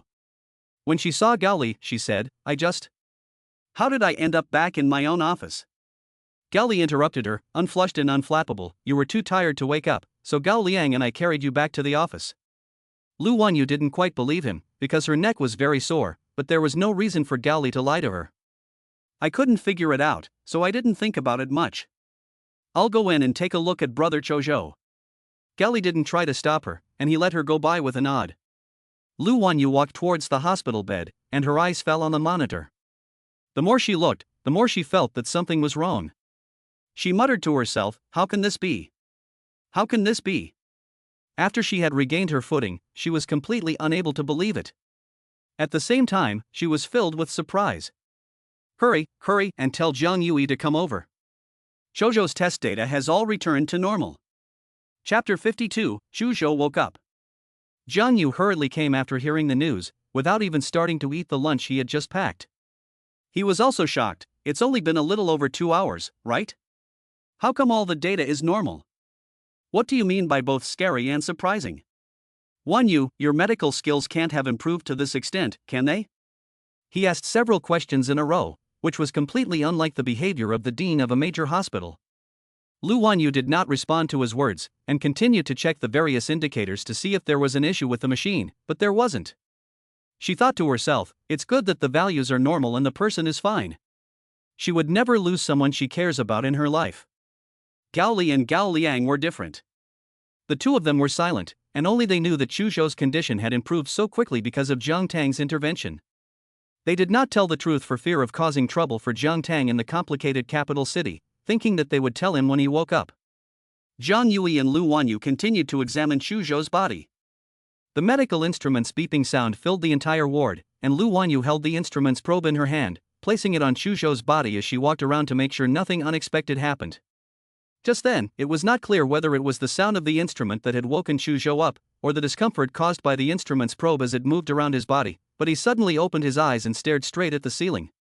The first person to notice that Chu Zhou had woken up was Jiang Yue. His voice unconsciously rose. Master Chu, you're awake? This is nothing short of a medical miracle. I've never seen anything like it. The rumors from the capital are right. Even the king of hell has to give you respect. Lu Wanyu immediately put down the instrument in her hands and came up to Chu Zhou. She was almost within arm's reach of him. Brother Chu Zhou. Gao Li and Gao Liang also excitedly went over. Master. Chu Zhou stared at the ceiling. At first, his face was expressionless, but slowly, disgust slowly appeared between his brows. His body had not yet fully recovered, and when he took off his oxygen mask, he spoke in a particularly weak voice, Gao Li Gao Liang. A trusted aide is indeed a trusted aide. Chu Zhou immediately understood when he was called like this, and without further ado, he went straight up to Lu Wanyu and Jiang Yue and made a gesture of invitation. Lu Wanyu had finally hoped that someone would wake up, and she was not willing to leave, but she knew Chu Zhou's temper well, and she took 2 steps back with a bad feeling in her heart. Jiang Yue and Lu Wanyu had a very good relationship. They were childhood sweethearts and also close friends and confidants. Knowing that Lu Wanyu likes Chu Zhou to the point of being in his bones, he couldn't help but want to speak up for his confidant in this situation. No, Master Chu, Wanyu is your fiancée, and this time she has done her best to pull you back from the gates of hell.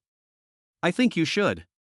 Lu Wanyu clenched her lips tightly at what Jiang Yu said, lowered her head, and looked at Chu Zhou shyly out of the corner of her eye. Who knew that the next second, Gao Liang retorted, no, it wasn't Miss Lu who pulled our master back from the gates of hell. He crossed his arms, as if Chu Zhou was fine, and his simple-minded nature returned, as he was not afraid to offend anyone and was indignant for Jiang Tang.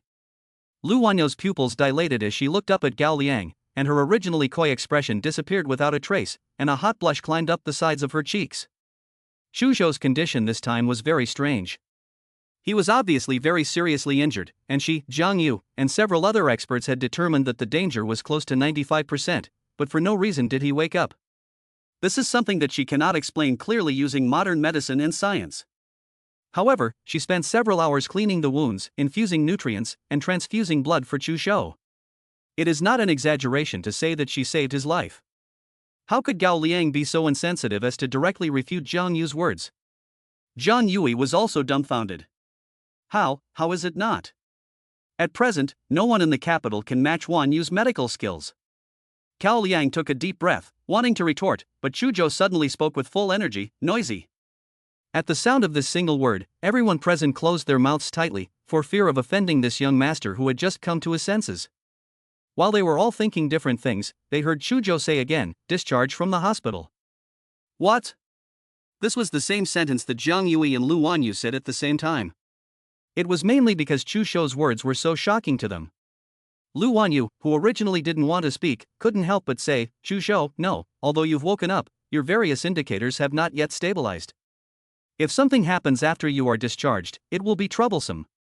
It's okay if you don't want to listen to what I say, but at least you have to think about your aunt and grandma Chu. They both love you so much. Jiang Yue agreed, yes, Chu Zhou, Wanyu is right. From a professional point of view, your current recovery is too abnormal, and you must have a thorough physical examination again. Just wait, I'll have someone arrange it right away. Jiang Yue's mobility was also fast, but Chu Zhou's mind was already made up. As Jiang Yue turned to leave the ward to find someone to arrange a full body examination, Chu Zhou undid all the equipment and forced himself to get up from the bed. This time, Gao Li and Gao Liang, the butler, were also scared. Chu Zhou's aura returned to its usual defiant state, leaving no room for compromise. I don't want to say it again. When he said these words, everyone knew that he was on the verge of anger. Especially Gao Li and Gao Liang, the two of them glanced at each other, and when they thought about having Jiang Tang as their backing, they gritted their teeth and said, yes, my lord, we will arrange it right away. Lu Wanyu and Jiang Yue could not argue with Chu Zhou, and watched helplessly as the man who had one foot in hell a few hours earlier was forcibly discharged from the hospital and returned home.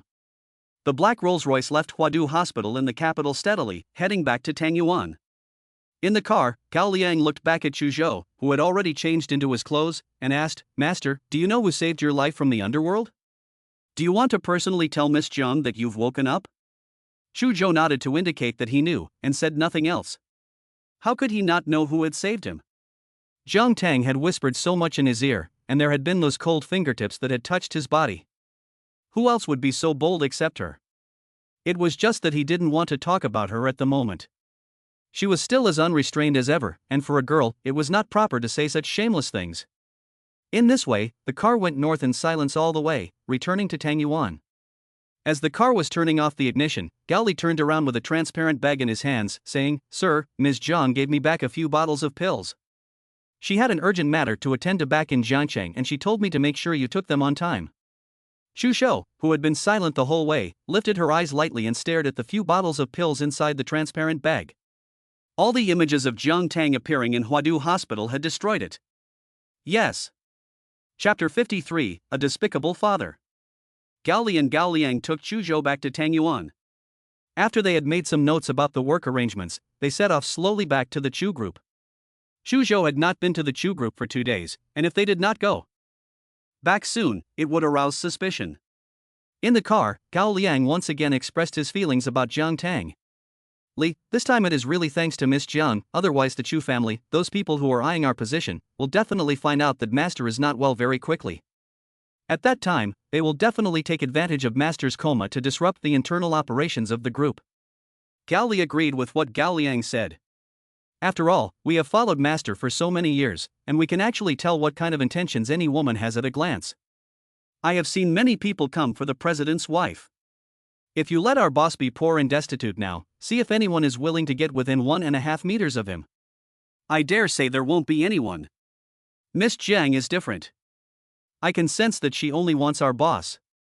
Gao Liang agreed inside. It's true that our boss seems to be somewhat ungrateful. Such a good Miss Jiang is in front of him, but he still acts like he doesn't care. If it weren't for his status and means, I would definitely wake him up. Gao Li snorted, gave him a thumbs up, and said that they would have to discuss this with He Shao at some point. Although he had posted so many updates about Miss Jiang's friends, he knew how to adapt to the situation and had many ideas. It was settled then. The two of them almost agreed at once, and if He Xiao didn't work, there was always He Xiao's eldest daughter, who had even more ideas. Over there, Jiang Tang had almost returned from Huadu Hospital to the gate of Binjiang Meishu. Even before he arrived, he saw Shen Songji sitting in his car, ready to go, just waiting for her. However, in addition to Shen Songji's car, Jiang Tang also saw someone else who made him frown slightly. That was Jiang Shihang, Jiang Tang's biological father, leaning against the car and constantly looking inside the riverside villa. Jiang Tang knew at first glance that the person coming was not a good person. Without deliberately hiding, he drove directly to the entrance of the residential area. In order to save time, he didn't go down to the underground parking lot, and just turned off the car at the gate. Before the door could be opened, Shen Songji called. Jiang Tang answered, "Hello. Tang, Jiang Shihang is waiting for you at the gate. Are you sure you want to get out of the car?" Jiang Tang answered, "Okay, I'll take care of him in 3 minutes." After he hung up, he pushed open the car door, got out, and threw the car keys in his hand to the parking attendant from the property management company standing outside the car. He slammed the car door shut with a loud bang, attracting Jiang Shihang's attention. Jiang Shihang had been waiting here for quite a while, and had originally wanted to go in. He had been arguing with the doorman for a long time, saying that his daughter lived here and he wanted to go in and see her. But the property management at Riverside Villa was very strict, saying that no one could enter, not even the emperor, unless they were personally escorted by an owner. He could use his social status to pressure the other party in other places, but this is Riverside Villa, and he wouldn't dare to cause trouble here even if he had 10 guts. So, he simply waited at the door, thinking that at most he would have to wait all day, but he would be able to wait until someone came out. Fortunately, he saw someone after less than an hour, so it was truly a blessing from heaven. He quickly jogged in the direction of Jiang Tang. Looking at Jiang Tang's expressionless face, he suppressed his inner authority and followed Jiang Yuan's words to show the smile he only had when facing Jiang Yixin. Tang Tang. Little did he know that what awaited him was a torture that was even more terrifying than indifference. Jiang Tang was in a hurry, and his mood had not been very good these past 2 days. Jiang Shihang's face at this time perfectly explained to her what a scumbag father was like, and the idea of taking it out on him naturally arose. So, when Jiang Shihang was about to get close, Jiang Tang's hand quickly lifted his right hand, and then, without any regard for sentiment, she gave him a heavy shoulder throw. Jiang Shihang was not the oily and obese type, but the sound of an adult being thrown like that was bound to be loud, and it attracted the security guards from the Riverside Villa to come out and see what was going on. Upon seeing them, they saw the famous beauty of their community standing next to a middle-aged man lying on the ground. She said, word for word, "How dare you kill my mother and then try to kill my own daughter? You want to profit from me? Why don't you go find your current wife and daughter? I'll tell you, my stepmother is very capable." Having said that, she let out a sneer, took a step with her leg, left the spot, and went straight forward to get into Shen Songji's car and head straight for the airport back to Jiangcheng. The security guards at the Binjiang Villa, who had been watching the scene, finally realized what had happened. The man lying on the ground was the scumbag father. Instantly, everyone's faces were full of contempt. Not only did no one come forward to help Jiang Shihang, they also felt that he deserved it. One of the security guards even spat at him. And Jiang Shihang had been dazed ever since the moment Jiang Tang had thrown him over his shoulder. He felt dizzy and his head was full of stars. He kept asking himself, who am I? Where am I? What the hell am I doing? He had no idea what kind of person his own daughter Jiang Tang was. She hit him whenever she felt like it, and didn't regard him as her father. And where did she get the strength to do that? It was demonic energy, nothing less. After the questions, there was only resentment. He felt that after living for so many years, he had always been respected and supported, but he had actually been insulted like that in an open place by his own daughter. The ancients said that beating and scolding one's parents was a capital offense. Since Jiang Tang was so unkind to him, don't blame him for being unjust to her as her biological father. Because of the fall, Jiang Shihang could hardly move. Half an hour later, Wen Yalan came over crying and helped him into the car. Once in the car, Wen Yalan burst into tears and sniffles. How could Tang be so heartless? After all, you are her biological father. Isn't she afraid of being struck by lightning for doing this? If she was afraid, she wouldn't have treated me like this. Jiang Shihang didn't dare to lose his temper until he got into his own car and was far away from Binjiang Meishu. Ouch, it hurts so much, my old back. Wen Yalan looked distressed. Honey, let me rub it for you. So what do we do next? Jiang Tang was at a loss for words. Jiang Shihong's gaze surged with sinister intent. I've said it before, since Jiang Tang is so unkind, don't blame me, his own father, for being unjust. What's wrong with living in the riverside villa? What's wrong with having some terrible secret behind you? It can't be kept for the evil daughter of Jiang Shihong, who is under his control and cannot be used by the Jiang family. I heard Jiang Shihong say that when they go back, they will tell the highest level of Jiang's bodyguards to get ready to kill her. Wen Yalan heard this and a sneer appeared in the depths of her eyes. Chapter 54, You have to leave room for everything. Wen Yalan even thought that she couldn't trust the highest level bodyguard of the Jiang family, and she had to ask her family to arrange some top-level assassins to assist. These top-level assassins had better be mercenaries. Thinking of this, a trace of triumph overflowed from the corner of her mouth. She was pleased with herself. Shani, this is the consequence of you fighting me for a man. Ha ha ha. I've said it before, you are my defeated opponent, and your daughter will repeat your mistake and become my daughter's defeated opponent. Perhaps feeling that since their minds were set, there was no need to waste any more time, Jiang Shihong and Wen Yalan, husband and wife, arranged everything properly before they even returned to the Jiang family. Jiang Tang and Shen Songji had landed in Jiangcheng steadily after a few hours on the plane. Compared to the capital, the autumn in Jiangcheng carried a hint of dampness. The two of them practically ran from the airport, heading straight to the driver waiting outside. The driver was Uncle Chen, who had always worked for Shen Fan, and had also watched Shen Songji and Jiang Tang grow up. Having been by Shen Fan's side for so many years, he had long since considered the two of them family, to the point that when he saw Jiang Tang and Shen Songji, he was overcome with emotion.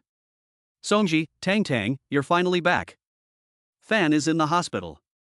I lied just now so you wouldn't worry about me on the way here, but Fan is very serious. The whole mine collapsed, and the doctors said we should prepare ourselves for the possibility of becoming vegetative. Shen Songji looked panicked on hearing this. Hurry up and go to the hospital, it's fine, my father will be fine. Not to mention that I've also brought Tang back. Speaking of which, Shen Songji looked at Jiang Tang and said, right, Tang. Jiang Tang gave a small nod, and didn't look very happy. She looked out the window at the sky and contemplated for a while. Her right hand rested on her thigh, calculating imperceptibly. The next second, her peach-colored eyes narrowed slightly, revealing a cold light that no one else could detect. Soon, it disappeared, and as she withdrew her fingers, she muttered, very good, someone actually dared to lay a hand on someone close to me, Jiang Tang. She didn't say it aloud, but the anxious Shen Songji next to her heard it. Tang, what did you say? Who laid a hand on you? Who was it? Jiang Tang shook his head and nodded again. If I'm right, it should be Jiang Yi'an. He is very poisonous. At the beginning, Wen Yalan was able to interfere between Jiang Shihong and Shen E, and Jiang Yi'an definitely deserves credit. And Jiang Yi'an is famous in the capital for being superstitious and knowing a lot of talented people. If she guessed correctly, a certain master had been commissioned by him to make her die in a bizarre way. Unfortunately, the real Jiang Tang in the 21st century had already passed away, and she was the chosen one from the Chu Dynasty with an especially good life path. The master had no way against her, so he could only start by messing with the minds of those around her. Shen Fan, Jiang Tang's own uncle, happened to become the perfect target for this master. As for the fact that Chu Zhou also had issues, it had nothing to do with the master Jiang Yi'an had hired. After all, whether it was Chu Zhou of the Chu Dynasty or Chu Zhou of the present new century, her destiny was the same as Jiang Tang's, and she was also a person chosen by heaven. Shen Songji was confused, tilting his head and looking distracted. Never mind, Uncle Chen, drive faster. I wonder what happened to my father. Jiang Tang was right. Although Jiang Yi'an knew that Jiang Shihong had already arranged for someone to go and take Jiang Tang's life, he was still worried and not at ease. Deep down, he worried what he would do if the evil arrangements of Jiang Shihong's people did not work. So he asked the master at the temple to perform a ritual just in case. The master was highly virtuous and was deeply revered by the major families in the capital. All he needed was the other person's birth data to complete the request from the employer. At this time, the small piece of paper he was holding in his hand contained the birth data of Jiang Tang. He looked down at it, confused and thoughtful at the same time. Seeing that he was still not speaking, Jiang Yi'an asked, Master, is there still no way to do anything to Jiang Tang today? The master said with certainty, no. I don't know who your granddaughter is or what her status is, but no means no. Her fate is very strange. If I do anything to her personally, I may suffer the consequences. To back off now and start with her family is already the biggest concession I can make. Jiang Yuan could tell from the resolute tone of the master's words that he would have to rely on him for a lot of things in the future, so he didn't make things difficult for him. He slipped a pre-prepared bank card into the master's robe and thanked him. The master put his hands together in prayer. Although he was a master, he also lived in the mortal world, loved money and material things, otherwise he would not have appeared in the Jiang family. As he left a message for Jiang Yuan: "You have to leave room for everything." This message Jiang Yuan obviously did not want to hear. After the master left, "I left room for her, but who will leave room for me?" There was no choice. The master then took the bank card given to him by Jiang Yuan and set off on foot back to the temple. As soon as he stepped out of the door, he looked back at the Jiang family mansion a few times, and then shook his head. It looked as if he was objecting to the Jiang family's actions and sympathizing with the young lady who had been secretly dealt with by the Jiang family. Little did he know that he was also like that, and could disregard the kind nature of a monk for the sake of money. As soon as the words good came out, blood spurted from his mouth. The whole person couldn't stand steadily and fell to the green area on the side of the road. His expression was in a state of chaos. Suddenly, a female voice floated in his head: "What kind of bullshit master are you? Ha? How dare you act up in front of me?" This female voice made the master turn his head back to the Jiang family mansion again, and he kept muttering in his mouth, "The Jiang family is going to have a disaster, the Jiang family is going to have a disaster." After saying this, she got up from the ground and left almost stumbling, as if she would die if she stayed for even a second longer. There was no doubt that the female voice was transmitted from Jiang Tang. She warned the master before entering the ward, and then opened up to treat her own blood uncle. Similar to Chu Zhou, it was internal injury, but Xin Fan's physical quality was much worse than Chu Zhou's, so this acupuncture surgery took 5 hours with Xin Songji's cooperation before it was over. As soon as it was over, the two sat by the bedside, surrounded by Xin Fan, looking at his domineering appearance but kind and delicate personality, and they were finally relieved. It was a close call, but fortunately his great-nephew was there. Xin Songji let out a sigh and took a break. Only now did he have time to pick up his phone and tell Jiang Tang after seeing a hot search that his cheap younger sister Jiang Yixin had publicly announced her engagement to Gu Tianlin, just 1 week later. "Oh?" Jiang Tang leaned against the wall and said the most hurtful thing in the most indifferent tone: "Then they should send them 2 engagement gifts to congratulate them." Chapter 55. Chu Zhou encountered another problem late at night. Xin Songji was immediately interested, his eyebrows flying up. He knew that Jiang Tang was about to stir up trouble, and he was very happy inside. This was the day he had been waiting for. He got up and volunteered, saying, "You keep an eye on my dad, I'll go take care of it. They've already collected all the information anyway." Jiang Tang nodded. Once Xin Songji left, Jiang Tang sat alone next to Xin Fan and helped him tuck in. Seeing him, she thought of Chu Zhou, who was far away in the capital. It had been 12 whole hours, and she didn't know if Chu Zhou had woken up yet. That ungrateful man. She spent hours healing him, and he didn't even bother to let her know he was safe. After a moment's thought, she sighed and took out her phone first. Looking at the phone number she had asked from Gaoli, she sent a message: "Have you woken up yet?" She received a reply: "Jiang Tang." After sending the message, she sighed again, rested her arm on the bedside table, and trailed off, muttering, "That's enough." She was the supreme female official of the Chu Dynasty, revered by everyone as a divine healer, and yet she was having such difficulty wooing the man she liked. Sigh. At this time, in the capital, the autumn night was as cool as water. The vast Tang garden was empty except for Chu Zhou. Although he had obviously suffered serious internal injuries and only just woken up, he was not lying on the bed recovering, but leaning against the edge of the sofa. He looked lazy and carefree. No lights had been turned on in the entire Tang garden, and the darkness was endless, making the place look inexplicably eerie. The cool breeze blew, lifting the gauze curtains on either side of the French windows, and a sense of crisis hung in the air. Suddenly, there was a sound of hurried but well-trained footsteps outside the courtyard. In the previous second, Chu Zhou's lazy and carefree expression suddenly darkened, and a murderous aura gradually enveloped his body. Although the room was dark, his eyes were like searchlights in the darkness, looking in the direction of the faint footsteps. This scene clearly showed that someone had come to assassinate Chu Zhou, but not only was he unruffled, a carefree smile even appeared on his lips. It was as if he was used to this kind of scene. Indeed, several assassins dressed in black had arrived outside. They had been hired by an employer to assassinate Chu Zhou. The employer had received word that Chu Zhou had been seriously injured but had insisted on being discharged from the hospital, and his combat effectiveness had been greatly reduced. As a result, the goal of this group of assassins in black was also very clear. They came straight to the master bedroom of the Tang Yuan. They wanted to take advantage of Chu Zhou's sleep to kill him. Chu Zhou was still sitting on the sofa, and darkness enveloped him.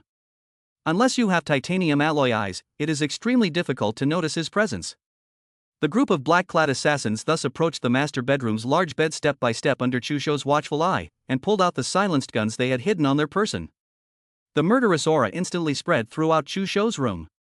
There was a pillow and an elevated quilt on the bed, and the assassins thought it was Chu Zhou asleep, so they all aimed the muzzles of their guns at him and shot towards the bed. Who knew that the mantis catches the cicada and the oriole follows? Just as they thought they had successfully killed Chu Zhou, the person sitting on the sofa behind them slowly got up. His gaze fell coldly on the backs of each killer, and then a pistol that glowed in the darkness was in his palm. With lightning speed, he accurately shot each one, but deliberately missed the vital points. The unexpected gunshots made all the black-clad killers feel excruciating pain, and they fell to the ground one after the other with muffled sounds, trembling non-stop. Just then, Chu Zhou turned on the lights, and the whole room suddenly brightened up. The blinding lights made all the black-clad killers who had been shot close their eyes involuntarily. When they opened their eyes and saw the figure in front of them, they obviously widened their eyes and their bodies trembled from top to bottom. Chu Zhou. They then realized that the bulging figure on the bed was just a mistake. Now, they probably had a death sentence. "Spare me, Master Chu." One of the assassins, who appeared to be the least injured, fell to the ground and begged for mercy. He was trying to soften Chu Zhou's heart and let him go. While he was talking, Chu Zhou had already walked up to him. The next second, his hand was crushed by Chu Zhou's house slippers, and the pain spread through his fingertips to his whole body. He screamed in pain while shaking. When he looked up, he saw the cold face of Chu Zhou looking down at him. Chu Zhou scanned the scene and looked at these people. His deep, unfathomable eyes seemed to be about to start a storm of bloodshed. He forced the question, "Who sent you here?" The black-clad assassin, who was being trampled by Chu Zhou, was shocked by his aura. Since they were going to die anyway, they might as well die quickly. "I'll tell you, it was your third uncle, Chu Yi'an, Mr. Chu." As soon as the answer was given, before the sound had even died down, the gun in Chu Zhou's hand was raised again, and he quickly shot each of the black-clad assassins. Unlike before, this time the shots were aimed precisely at the vital points of the body. At the end, Gao Li and Gao Liang came to the scene. They looked at the bodies all over the room and didn't seem very surprised. They called out to Chu Zhou, "Master." Chu Zhou saw them coming and slowly walked towards the sofa. Ben was injured and not made of steel, so there was no way he could recover so quickly. When he managed to get to the edge of the sofa, his face turned pale, and it seemed that his legs could no longer support him, so he fell onto the sofa. Seeing this, Gao Liang temporarily ignored the assassins and, worriedly, ran to Chu Zhou's side. "Master, you don't look well. Have you taken the medicine Miss Jiang gave you? Should I call her and ask what to do in this situation?" Chu Zhou stopped him, saying that it was unnecessary. "But..." Gao Liang tried to persuade him for a while longer, but Chu Zhou interrupted him with a creepy look, and the words that were about to leave his mouth were only able to be swallowed alive. He thought that their family head was really inconsiderate. He always felt that he had been avoiding Miss Jiang recently. And he was avoiding her quite obviously. "Really? I'm impressed. I really don't understand. Such a good Miss Jiang, someone who even saved your life from the hands of Yama, why push her away like that? Fine, if you're not going to find her, then you might as well take the medicine. I heard that Miss Jiang personally concocted it, and it's extremely effective." In this regard, Chu Zhou did not refuse, and he said, "Well, leave it. He will take it later." Seeing how he was, Gao Liang turned around and went to help Gao Liang deal with those killers. Just then, a message popped up on the phone Chu Zhou had placed to the side. With a face that was not very flushed, Chu Zhou tilted his head to the side and his eyes fell on the phone interface. "Has he woken up?" Reply received. Jiang Tang. Upon seeing the words Jiang Tang, Chu Zhou's gaze sank even more, and after staring at it for a long time, he picked up his phone. He unlocked the phone screen. Instead of replying to Jiang Tang's message, he deleted her message. After deleting it, he leaned back on the sofa, looked at the room that had been tidied up by Gao Li as usual, and sneered, "Ha! With his kind of unstable life, or he never knows when his next enemy is coming, why should he let Jiang Tang suffer with him?" Chapter 56, It's not that it's not being reported, it's just that the time has not yet come. Outside, Gao Li came in after finishing his errands, still holding a cup of warm water in his hands. He was capable, but his mind was not as considerate as Gao Liang's simple-minded mind, and he did not remind Chu Zhou to take the medicine that Jiang Tang had given him. "Master, have a sip of water." Chu Zhou took it, and when the glass was about to reach his lips, his gaze fell on the several glass medicine bottles on the coffee table. His slender fingers pointed, and he said, "Give it to me." Gao Li was slow to catch on, but then he said, "Oh, yes, this is what Miss Jiang specifically told me, 3 times a day, 10 pills at a time." He handed them to Chu Zhou, and continued without stopping, "Sir, you don't know how anxious Miss Jiang was when she rushed to the hospital. My goodness, her eyes were red from crying. You can imagine how much you mean to her." Again, he was interrupted by Chu Zhou's warning glare, and immediately shut up. Chu Zhou obeyed Jiang Tang's instructions, put 10 pills in his mouth and swallowed them, then spoke slowly, dealing with tonight's business. Gao Li bowed his head and said, "Yes." Afterwards, he thought for a moment and added, "Master, Chu Yan has coveted your position for more than just a day or two. After all, Chu Yan is the late Master Chu's son, and he is still on the old lady's mind." When the position of president of the Chu group was first filled, everyone bet on Chu's father to pass it on to Chu Yan, but unexpectedly, Chu Zhou, who had been waiting in the wings, snatched his position. Over the years, although Chu Yan has also been given many businesses of the Chu group to run on his own, he has never been willing to accept it. Therefore, from time to time, he would trip Chu Zhou up. Chu Zhou suppressed him many times, and the last time almost took Chu Yan's life. Only after the old lady of Chu had begged hard was his life spared. He has been more honest in the past 2 years, but I never expected him to be acting up again as soon as something happened to Chu Zhou. The pills concocted by Jiang Tang ignited a warm sensation in Chu Zhou's abdomen, making him feel much better, and the paleness on his face gradually faded away. At this moment, upon hearing Gao Li's words, his eyes narrowed slightly while his fingers tapped the table surface a few times with a sense of power. Find out who leaked the news? Jiang Yue or Lu Wanyu? Lu Wanyu's name was deliberately emphasized when it came out of Chu Zhou's mouth. The tone did not carry any doubt, but was affirmative in every word. Although Jiang Yue had a good relationship with Lu Wanyu, he had always kept Chu Zhou's information close to his heart and would never leak a single bit of it. Therefore, Gao Li affirmed, "Yes.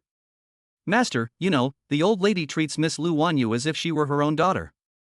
The implication is that the old lady Chu was able to learn about Chu Zhou's injury and hospitalization through Lu Wanyu. Then, Mrs. Chu deliberately or unintentionally told Yan Chu about it. Chu Zhou had long known that this was the case, and continued to tap his fingers on the table in a regular rhythm, his gaze growing increasingly cold. He would find time to meet with the old lady. Also, throw the bodies of these assassins back to Yan Chu tonight. Yes. Jiang Cheng. Jiang Tang was still sitting by the bedside, watching Shen Fan, and also waiting for Chu Zhou to send her a reply. After a long while, she didn't wait for him to send a message, but instead received a message from Gao Liang informing her that Chu Zhou was safe. "Miss Jiang, our boss woke up not long after you left. Don't worry." Jiang Tang saw that it was late at night, so she didn't bother Gao Liang too much and just replied with one word, "Okay." After asking, she put her phone away. Shen Songji returned to the ward after finishing his errand and sat down opposite Jiang Tang. "Tang, it's okay, it's done.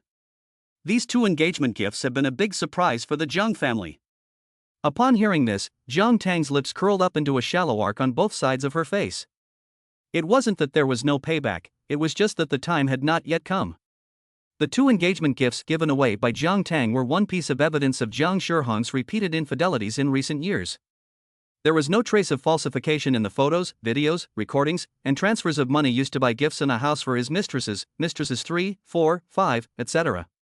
The other was a real recording of Wen Yalan. The content of the recording is none other than the evidence that her assistant Chan Dan said that she bribed the driver to create a car accident that killed Jiang Tang's biological mother.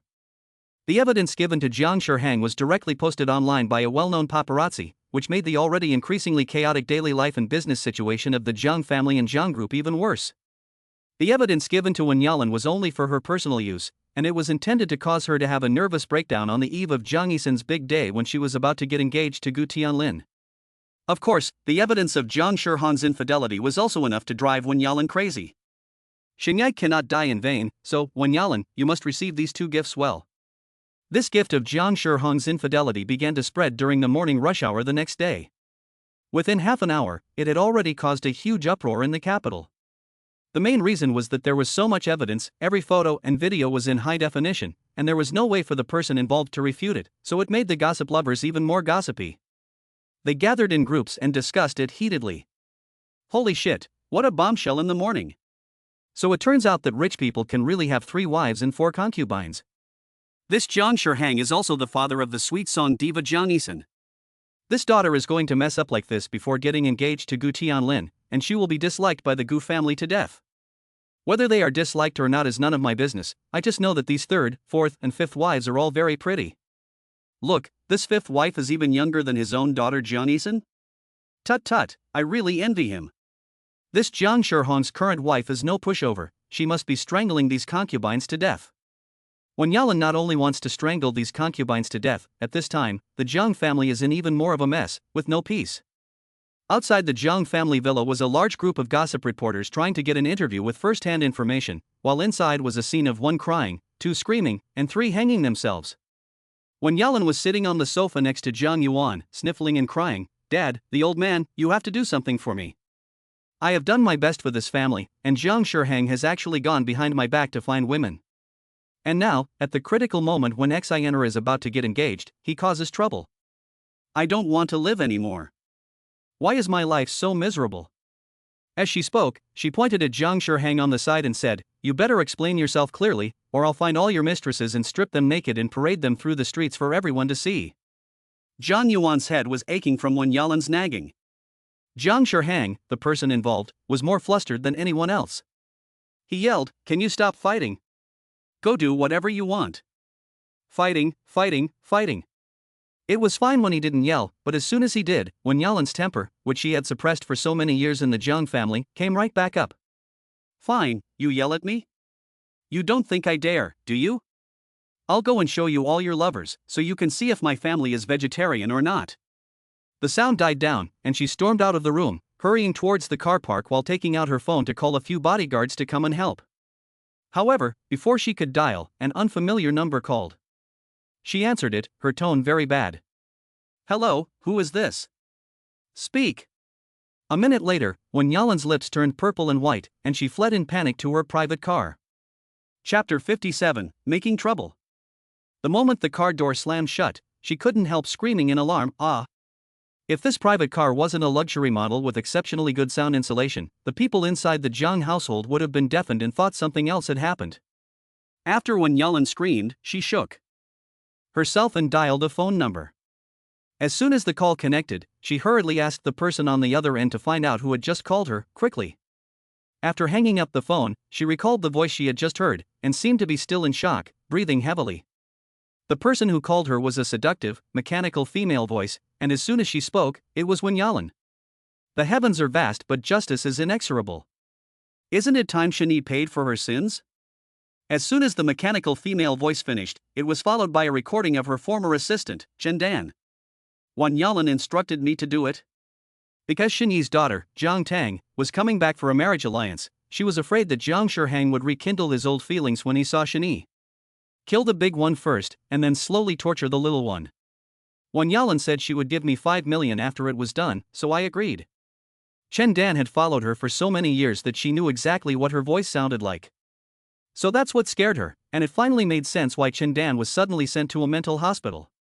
She was afraid that she had been forced to confess and couldn't bear the pressure, so she went crazy. The phone call she made was returned, and it was the right-hand man from her family's side.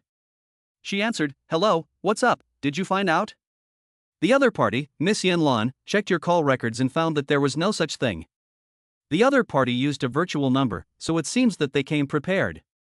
Hearing this, Wen Yanlan felt a tingle run through her body from top to bottom, and thinking about everything that had happened recently, she once again unconsciously targeted Jiang Tang. Leaving aside what happened before, just in the past few days, first Jiang Yi'an ran away from home and his whereabouts are currently unknown, then Jiang Shihang's infidelity was exposed, and then she received this phone call. Thinking about this, she hurriedly said to the person on the other end of the line, "Have the mercenaries you arranged for me been prepared?" On the other end of the line, they were ready. "Very well." Wen Yalan said, her eyes narrowing with malice, "Remember, I found out that Jiang Yuan's top bodyguards are preparing to make their move in the early morning. Jiang Tang has returned to Jiangcheng because of her uncle's matter, so you arrange for them to follow her. Money is not an issue. The other party doesn't think much of Jiang Tang because they think she's just a woman, but they're still being cautious. They told Wen Yalan, yes. Miss Yalan, don't worry. Wen Yalan's car started only after she hung up the phone. This phone call disrupted a lot of her plans, and she only had the heart to deal with the little ones after she had everything arranged. However, she was still in a daze the whole way, causing her to rear-end the car in front of her halfway through. In the end, it was Jiang Yi'an and Gu Tianlin who came to her rescue. Soon, night fell again.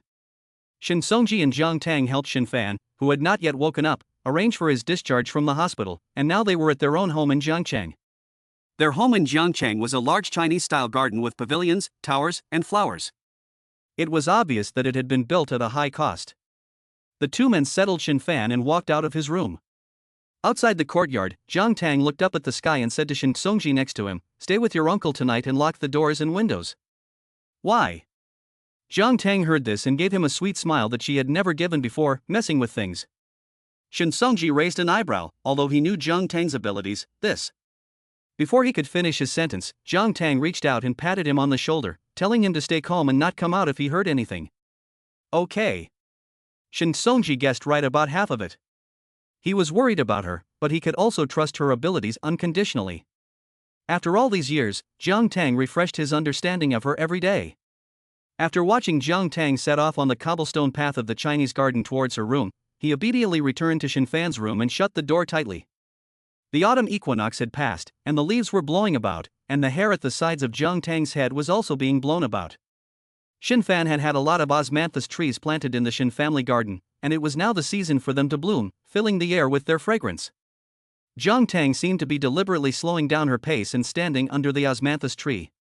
She tilted her head slightly, giving the impression that she wanted to enjoy the fragrance of the osmanthus flowers. However, that was not the case. The moment she tilted her head, her expression suddenly changed, becoming dark and deep, her gaze burning as she stared at the several dark figures on the osmanthus tree. "Get down here." The several dark figures on the tree thought they were hiding very well, without a single flaw, and they had never encountered a situation like this before where they would be discovered. Suddenly, they froze when Jiang Tang shouted from under the tree. They didn't know whether to believe him or not. "They didn't come down, did they?" With these words, Jiang Tang, who was originally standing under the osmanthus tree, lightly tapped the ground with his toes, and the entire person suddenly soared upwards as if they were hanging from a wire in a movie. The next second, Jiang Tang was seen flying up and easily grabbing a man in the tree, throwing him to the ground with a loud crash. The speed was so fast that the man who was caught had no time to react. After reacting, he quickly got up from the ground, pulled out the dagger on his body, and dealt with Jiang Tang, who caught them off guard. Jiang Tang also came down from the tree. Looking at the dagger in the man's hand, he took it without fear and twisted his arm with a burst of internal force from the palm of his hand. In an instant, after a cracking sound of a bone breaking, the man's screams of pain resounded throughout Shen Fan's garden. "My hand, my hand." Seeing this, the other assassins who were still in the trees, while shocked by Jiang Tang's skills, rushed down from the trees at the same time. Taking out the weapons they had brought, they all revealed a fierce look and swung at Jiang Tang. Jiang Tang swept them with a fierce cold light. There were a total of 6 men at the scene, and each one was clearly an awesome character chosen from thousands. Unfortunately, they met her and will have to be scrapped. She continued to rise to the challenge, wanting to resolve the situation with these people in front of her in the shortest time possible. Unexpectedly, just then, as her gaze accurately focused on the power forward, several black-clad assassins armed with silenced guns suddenly leaped in from the upper part of the garden wall, menacingly. Chapter 58 Jiang Tang is dead. Jiang Tang glanced, and there were a total of 15, including the ones in the garden. Very good. She smiled wickedly. The more this is the case, the more she wants to get it over with quickly. Her piercing gaze swept over everyone in front of her, looking at the tall killers who were pointing daggers and pistols at her. An intimidating aura continuously emanated from her body.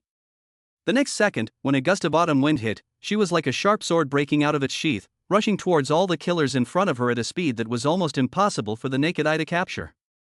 Since they couldn't see her, they could only feel the strong wind whistling past their ears. These 15 killers instantly panicked, waving their weapons around aimlessly. One of the killers even shot a silenced gunshot into the sky. However, the more chaotic it became, the less they could detect the figure of Jiang Tang. A strong sense of panic welled up in their hearts, thinking that this was really too strange. Before they came, their leader didn't say that this person was so evil, just like the heroine in the movie. They searched around in confusion, and through the moonlight, they could see Jiang Tang's figure right behind them. Everyone saw this and clenched their weapons in their hands, preparing to aim at this figure the moment they turned around. In particular, the few people holding silenced guns exchanged professional looks and said that they would fire together when they counted to 3 in silence. The countdown began, 3, 2, 1. Once it was over, these obviously highly trained killers turned in unison, their guns trained on Jiang Tang behind them. However, what they couldn't guess was that the speed of the guns in their hands was nothing to mention in front of Jiang Tang.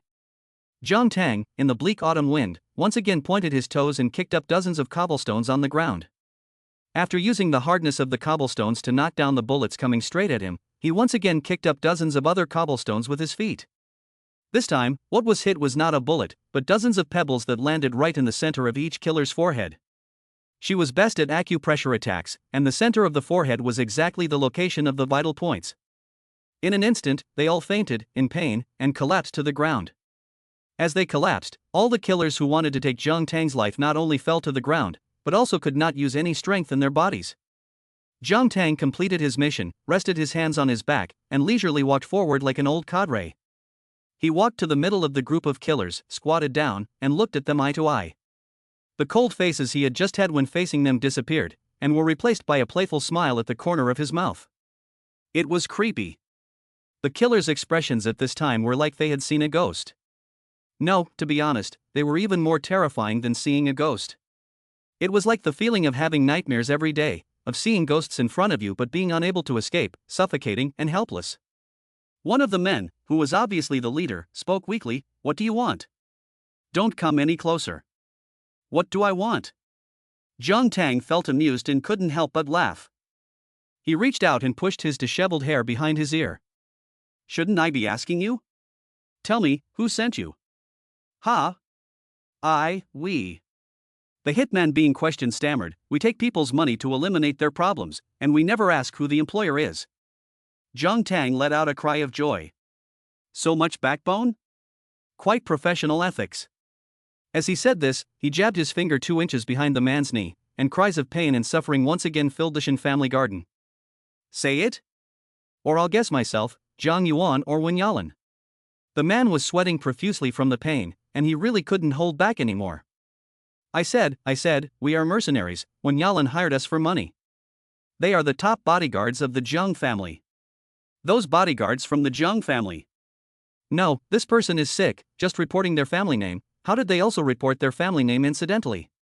Jiang Tang never withdrew the smile on her lips, and when she heard this answer, she knew it was them. "Very well, if you want me dead so badly, then I'll let you have your way for a few days." When Shen Songji came running out of the room after not hearing any noise, he saw Jiang Tang, this fierce woman, crouching among a group of black-clad people who would rather be dead than alive. He started running in her direction. "What's up, Tang?" Jiang Tang glanced at him and said, "Nothing." Then she continued to order the man in front of her to make a phone call and tell your employer the happy news that I'm dead, so that she can be happy. After that, his gaze fell on the group of people that Jiang Yuan had sent, and he said, "You called him too?" Jiang Yuan must know the good news too.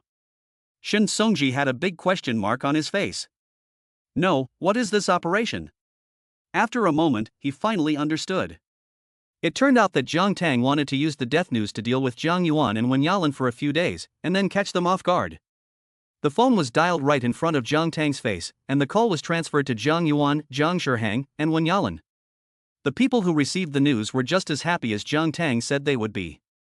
In particular, Wen Yalan, who had just returned home after tidying up after Jiang Shihang's mistress, opened a bottle of champagne for herself. She let out a cheer. This caused the maid in her villa to inwardly exclaim that she couldn't understand her.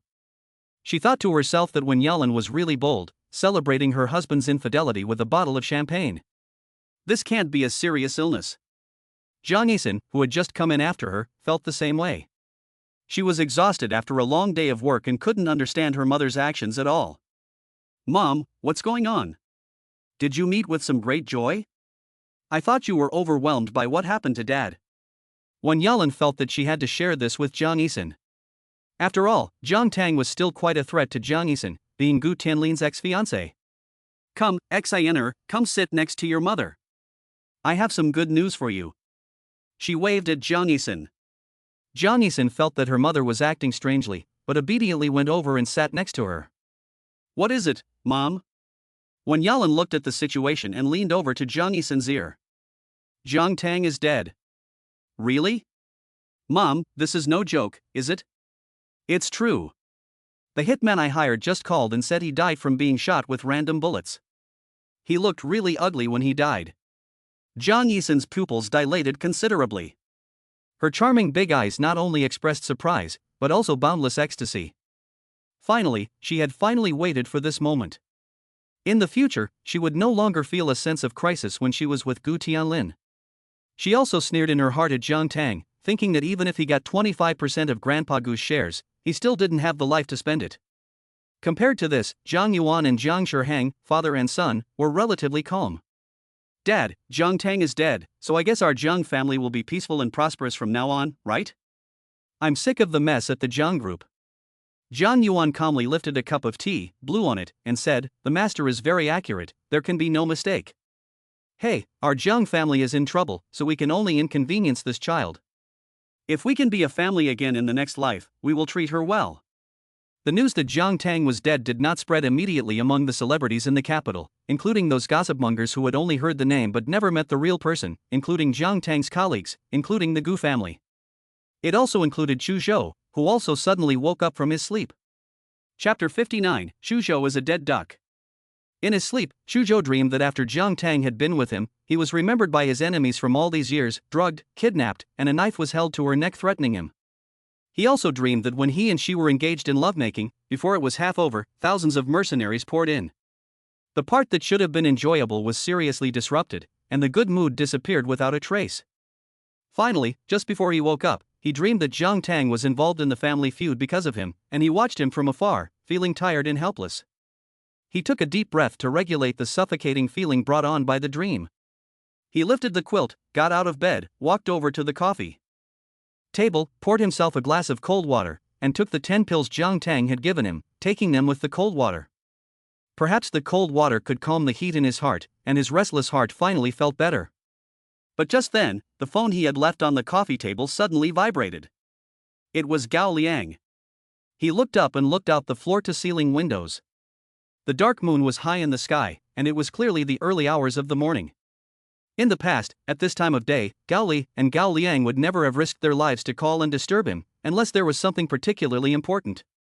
Thinking about this, somehow, the uneasy images from the dream came back, and he reached for the phone, picked it up, and connected. His voice was hoarse and dull as he said. Gao Liang heard Chu Zhou's voice, hesitated for a few seconds before speaking with a particularly sad tone. "Sir, I received news that Miss Jiang, she, is dead." "What?" Chu Zhou's eyes widened upon hearing Gao Liang's words, and his chest felt very blocked. "What did you say?" This news was even more terrifying than what he encountered in his dream.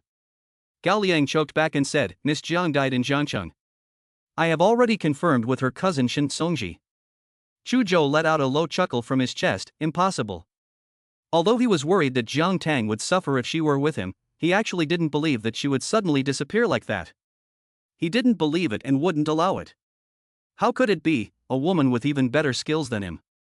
"Master." Gao Liang clearly still had something to say, but Chu Zhou hung up on him. Sighing, Gao Liang looked at the phone that Chu Zhou had hung up on him. He had wanted to ask if he needed to go to Jiangcheng in person to check things out. This had made him anxious. To be honest, he didn't believe it either, but the rumors were already spreading like wildfire. His master's actions seemed a bit ruthless. Chu Zhou had hung up the phone in a hurry, not because he was ruthless, but because he wanted to go and confirm it himself. He walked to his desk in a few steps, sat down, and turned on the computer. The pain from the bomb wound felt like it was coming back to life when he heard the news that Jiang Tang had died, but at the moment, he didn't care too much about it. He just wanted to recover the message that Jiang Tang had sent to him but he had deleted, so that he could find her phone number and give her a call to see if something had really happened. He was fast, and he was worthy of being the #1 hacker in China, as Shen Songji had said. In less than a minute, the message he had deleted was back in his inbox. He stared at the text message for a few seconds, and his fingers, with bulging veins, clicked on the mobile phone number in the message header and dialed the number. Jiang Tang let Uncle Chen of the Shen family deal with the assassins properly, and only then returned to his own room. In front of the bathroom mirror, she removed the clothes she had worn all day, revealing her beautiful, toned body. Her fair skin was as white as snow and her body was well proportioned. People who know Chinese medicine are more aware of health preservation. Jiang Tang is one of them, and she wants to relieve the fatigue of working continuously for nearly 20 hours by taking a bath. The bathtub is full of warm water that is slightly steaming. She places her mobile phone, which has an alarm set, on the counter on the side of the bathtub, and then steps into the bathtub with her pale legs. With the help of the water, her nerves gradually relax. Closing her eyes, she looks very comfortable. However, at this moment when she should be enjoying herself, the phone on the side suddenly vibrated. Jiang Tang was tired, and it took a while for her eyes to adjust before she reluctantly reached out and picked up the phone without missing a beat, pressing the answer button casually. "Hello, who is this?" That beautiful voice was back, especially the Horsewu dialect that came from the bath at the most relaxing time. It was so soft and fluffy, like a mild electric current, directly hitting Chu Zhou, who had dialed the number. His heart was pounding. He regretted making the call a little. This woman always made him inexplicably irritated whenever she spoke.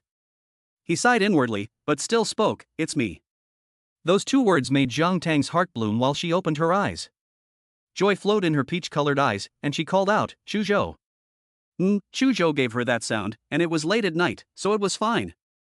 Ensuring that she was fine meant that there was no need for too much conversation, which was not appropriate. However, Jiang Tang did not give him the chance to hang up the phone at all. Her little head was spinning rapidly. "Are you worried about me? Did you call me so late because you heard the news that I had passed away? I knew it. Don't worry, I just have something that needs to be done this way. I'm very happy that you called me." Jiang Tang was 100% sure that Chu Zhou called her at this time because he cared about her. Unfortunately, Chu Zhou refused to admit it. "You sent me a message and treated me, so I had to return the courtesy and call you back. That's it, I'll have my assistant contact you about the medical bill." After saying this, she hung up the phone without waiting to hear what Jiang Tang would say, and with a heavy heart.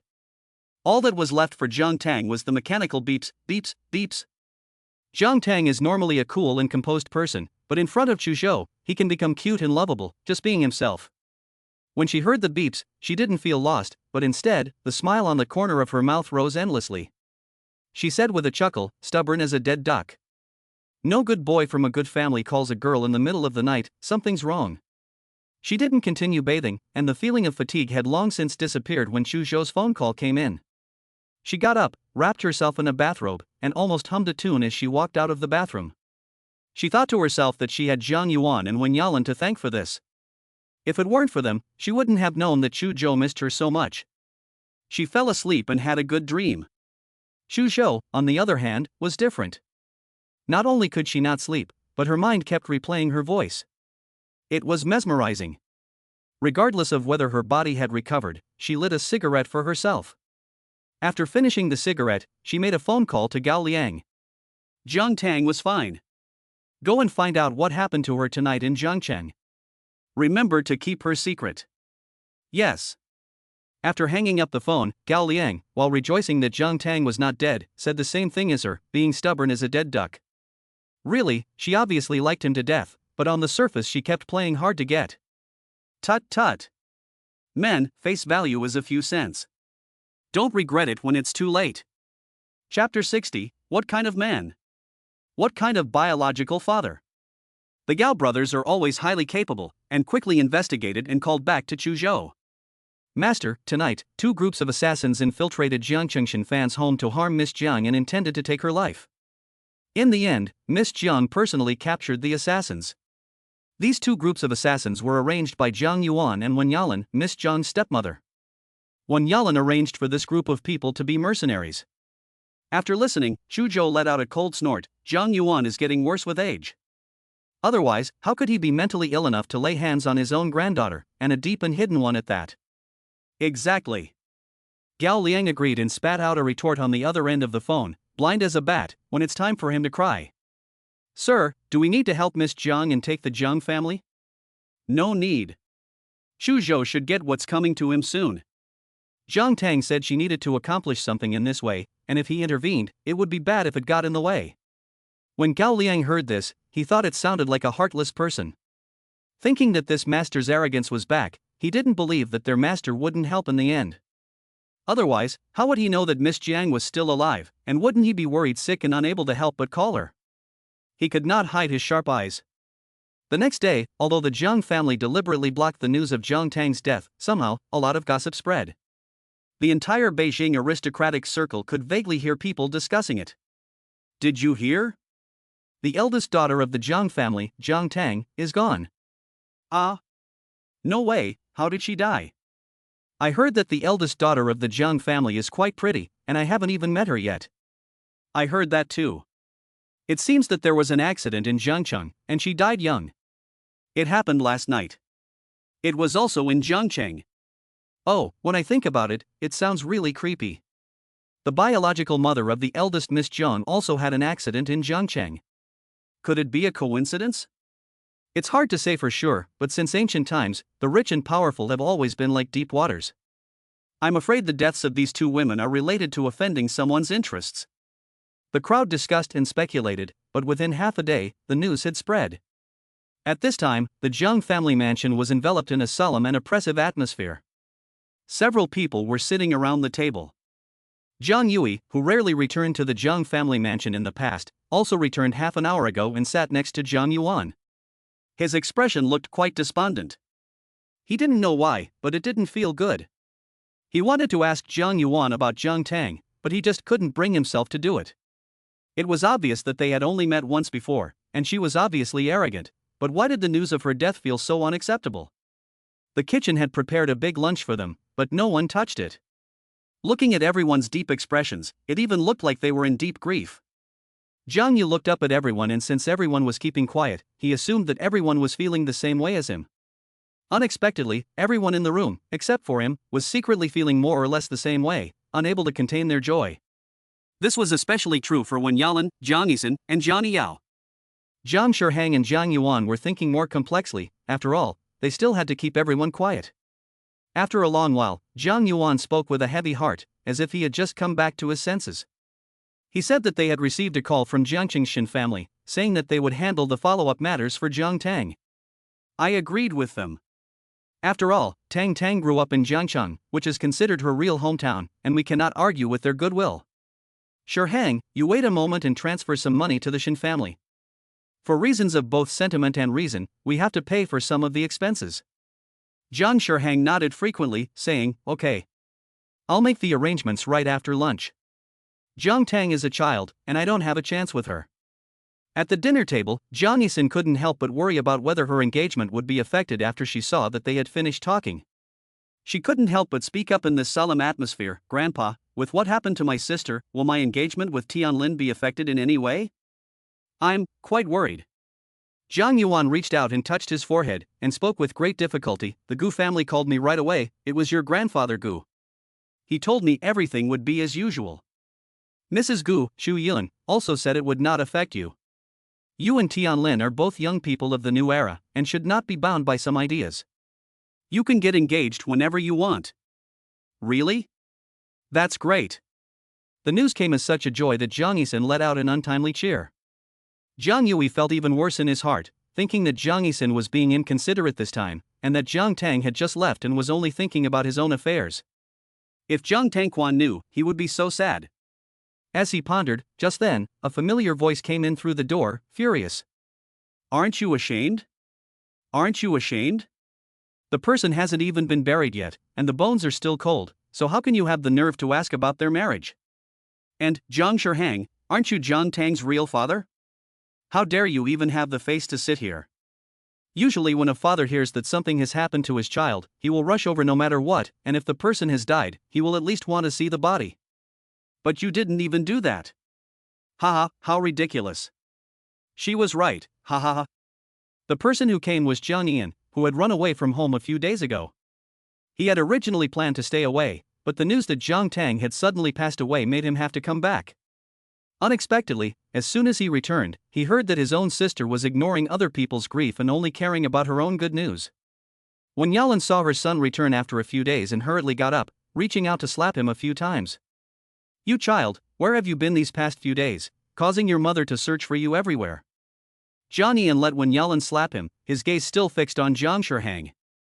He gritted his teeth and said, Speak, my dear father.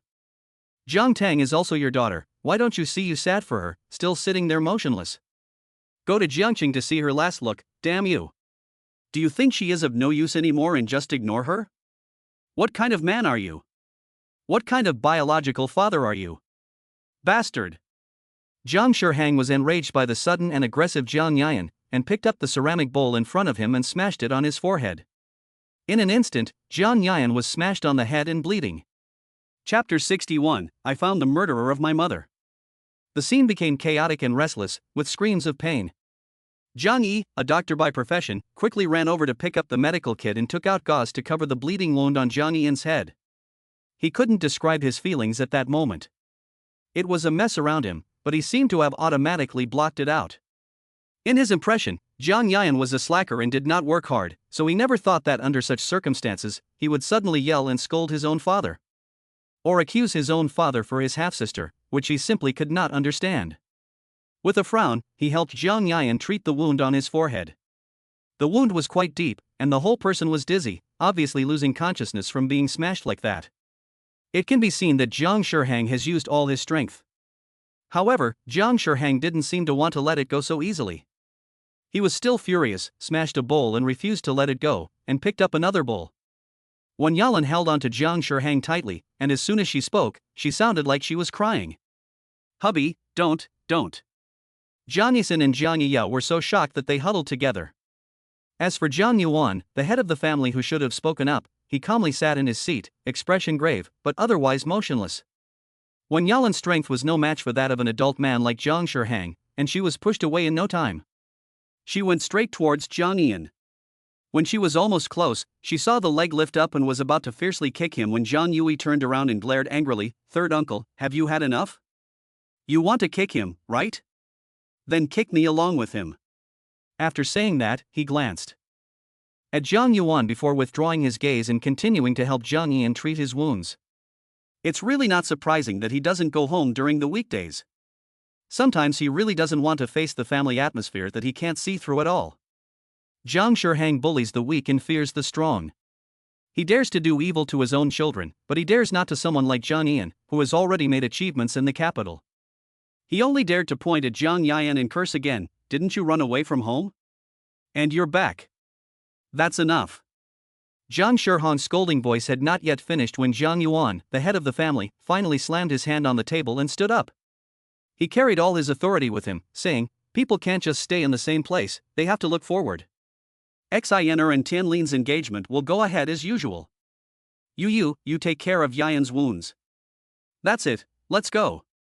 No one dared to disobey his words in the current Zhang family. In an instant, everyone left except Wen Yalan, the biological mother, who stubbornly remained in place. Jiang Yi'an's consciousness slowly returned.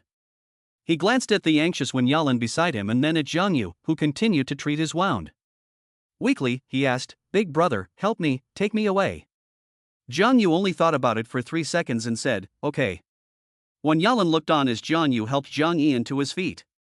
Jiang Yu supported the man as they walked towards the door, and when he saw Wen Yalan trying to follow, he dissuaded her, saying, "Third aunt, Xiner's wedding is coming up soon, so you'd better stay here and get ready." Those words really made Wen Yalan stop in her tracks, and she didn't continue to follow. She thought to herself that Jiang Yi'an was in good hands with Jiang Yu, and that was reassuring. It was much better than running away from home and not knowing where he was. Jang Tang didn't go to bed until the early hours of the night, and in order to ensure sufficient sleep, she didn't get up until after lunch. As soon as she had filled her stomach, Shen Songji's voice came from afar, calling out to her, "Tang, Tang, Tang. My father has woken up." Hearing this voice, Jiang Tang didn't even have time to clear the dishes before she pulled her legs and ran. Her lithe body trotted through the Shen family's Chinese garden. He could see that he still had a few steps to go before reaching Shen Fan's room, but his hearty voice had already reached him. "I don't need you to help me, I know my own body. I'm going to go find your cousin. I also need to go to the mine to check on the workers." Shen Fan, as usual, had Jiang Tang at the top of his heart. He had no wife, no children, and no descendants, only Shen Songji, his adopted son, who had taken care of Sheni Jiang and Jiang Tang. Now that Sheni is gone, leaving behind Jiang Tang, he feels that he should take better care of her. At first, he opposed her going to the capital, but in the end, he could not argue with her, so he could only ask Shen Songji to keep an eye on her. "Shen Songji, what are you nervous about? Your cousin is not going anywhere. Don't wait until you get out of bed and your legs give out, and then something goes wrong and you're in trouble. How can I go back and chat with Lin, Chen, and Huang from the town about everything under the sun? When Xin Fan's temper flares, it's impossible to calm him down, even if you drag 10 bulls away. His feet have already touched the ground, so shut up, I. Before he could finish, Jiang Tang suddenly came in through the door, his voice cold and questioning, where are you going? Xin Fan, who is hot-tempered and quick-tempered, also has his own weak points and people who can make him chicken out in a second. That is Jiang Tang. Instantly, his unbending attitude underwent a 180-degree transformation, and he became like a quail that only knows how to squawk. Xiao Tang Tang, you're here? You don't know, Shin Songji just wanted me to get out of bed and take a walk, but I said I couldn't, because I'd get scolded later when Tang Tang came. He just wouldn't listen. You see, I was tricked into getting out of bed by him. Shin Songji. Full of question marks, this old guy, it's unbelievable, telling lies with his eyes open. Not only did he shirk all responsibility, he also threw mud at him. He just shook his head vigorously at Jiang Tang. Jiang Tang was just late, but he was not stupid, nor was he deaf, and with an expressionless face, he pointed at the bed behind Xin Fan and lay back down. Oh. Xin Fan responded. All Jiang Tang needed was this one word, and he obediently returned to the bed and lay down, then stared straight at her. Shin Songji snorted behind his back. With this kind of attitude, Jiang Tang can easily manipulate you. Seeing that Xin Fan was lying down, Jiang Tang walked over to the small stool by the bed and sat down, then held out his hand. Oh. Another very obedient sound came from Xin Fan's mouth. Jiang Tang's hand rested on his pulse. Recovery was good, but he still had to lie down for 2 more days. Ha! Xin Fan's spirits dropped a lot when he heard this. There are still many employees at the mine waiting for me to take charge of the situation. Cousin, go. Shin Songji obeyed the arrangement. Yes, I'll go right now. While saying this, he had already turned around and left, running outside. Xin Fan had always been concerned about his mine and his employees. Looking at the back of Shin Songji's departing figure, full of energy, he wondered, can you do it? Of course I can. Xin Fan, this kid, can do it. After saying this, he looked at Jiang Tang again and asked, do you have to lie down for a few more days? Can't you do it in 1 day? Ha! Jiang Tang sneered quietly, not wanting to argue with him over such an issue anymore. After pausing for a few seconds, he said indifferently, I found the murderer of my mother, and I plan to go back to the capital in a few days to bring her to justice. Chapter 62, Willingly Stolen. Before he could finish his sentence, Jiang Tang continued, there is retribution for good and evil, and I want her to pay for her crimes with her life. Xin Fan's body on the bed stiffened upon hearing Jiang Tang's words. He finally understood why Jiang Tang, a person with an indifferent personality, had suddenly decided to go to the capital a few days ago. Looking at her, a wave of pain welled up in his heart. Good Tang Tang, at the beginning, you said that you didn't go to the capital specifically to work, and you didn't go back as soon as your father called, but because you wanted to find your mother's murderer, right? Since it had come to this, Jiang Tang didn't try to hide anything. Yes. Xin Fan patted the back of her hand that was resting on the edge of the bed, as if lecturing a young child in kindergarten. You child, why did you do that? You should have told me beforehand. Don't do that again next time. This makes us parents think about how scared we were. Jiang Tang truly felt the affection that Xin Fan had brought her, and bragged, you don't know what I'm capable of, do you? If the third prince of the Dragon King bullies you, I can learn from Neza and pick his bones. In short, Xin Fan laughed heartily, and he did not forget to praise himself as well, saying, well, a nephew is like an uncle, and you are just like me. After saying this, the smile gradually faded after a pause, and the conversation started again, calmly and seriously, I'm still very confident in you. After you're done, just pack your things and come back to Jiancheng. The capital is a nice place, but people's hearts are too complicated, unlike the purity of our Jiangcheng. If you want to work, it's not that difficult. My uncle is rich, so when you come back, I'll get you a job at Jianan Hall, just like in the capital. It's better to be your own boss than to be stuck in a dead-end job.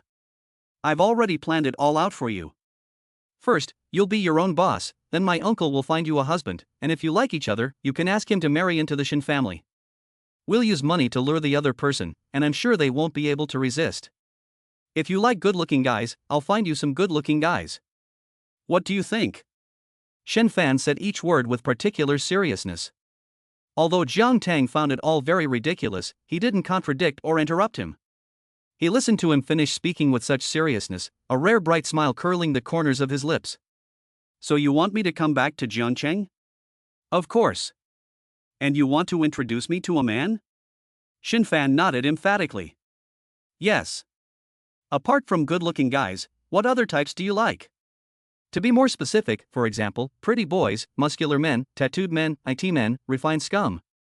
If you want, I can try to find one for you. You can also ask a matchmaker to keep an eye out for you. Jiang Tang laughed too loudly, and suddenly put his hands around his chest.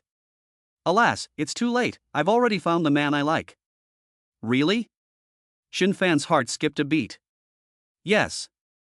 Jiang Tang nodded, and he is in the capital. Xin Fan let out a hey and couldn't help but want to sit up straight. It was Jiang Tang who quickly pushed him back down with a swift hand. Why get so excited? How could I not be excited? You were a cub that I and your mother raised with great care. Now that your mother is gone, how could I not be excited when someone comes to steal my cub's heart? He was willing to be stolen.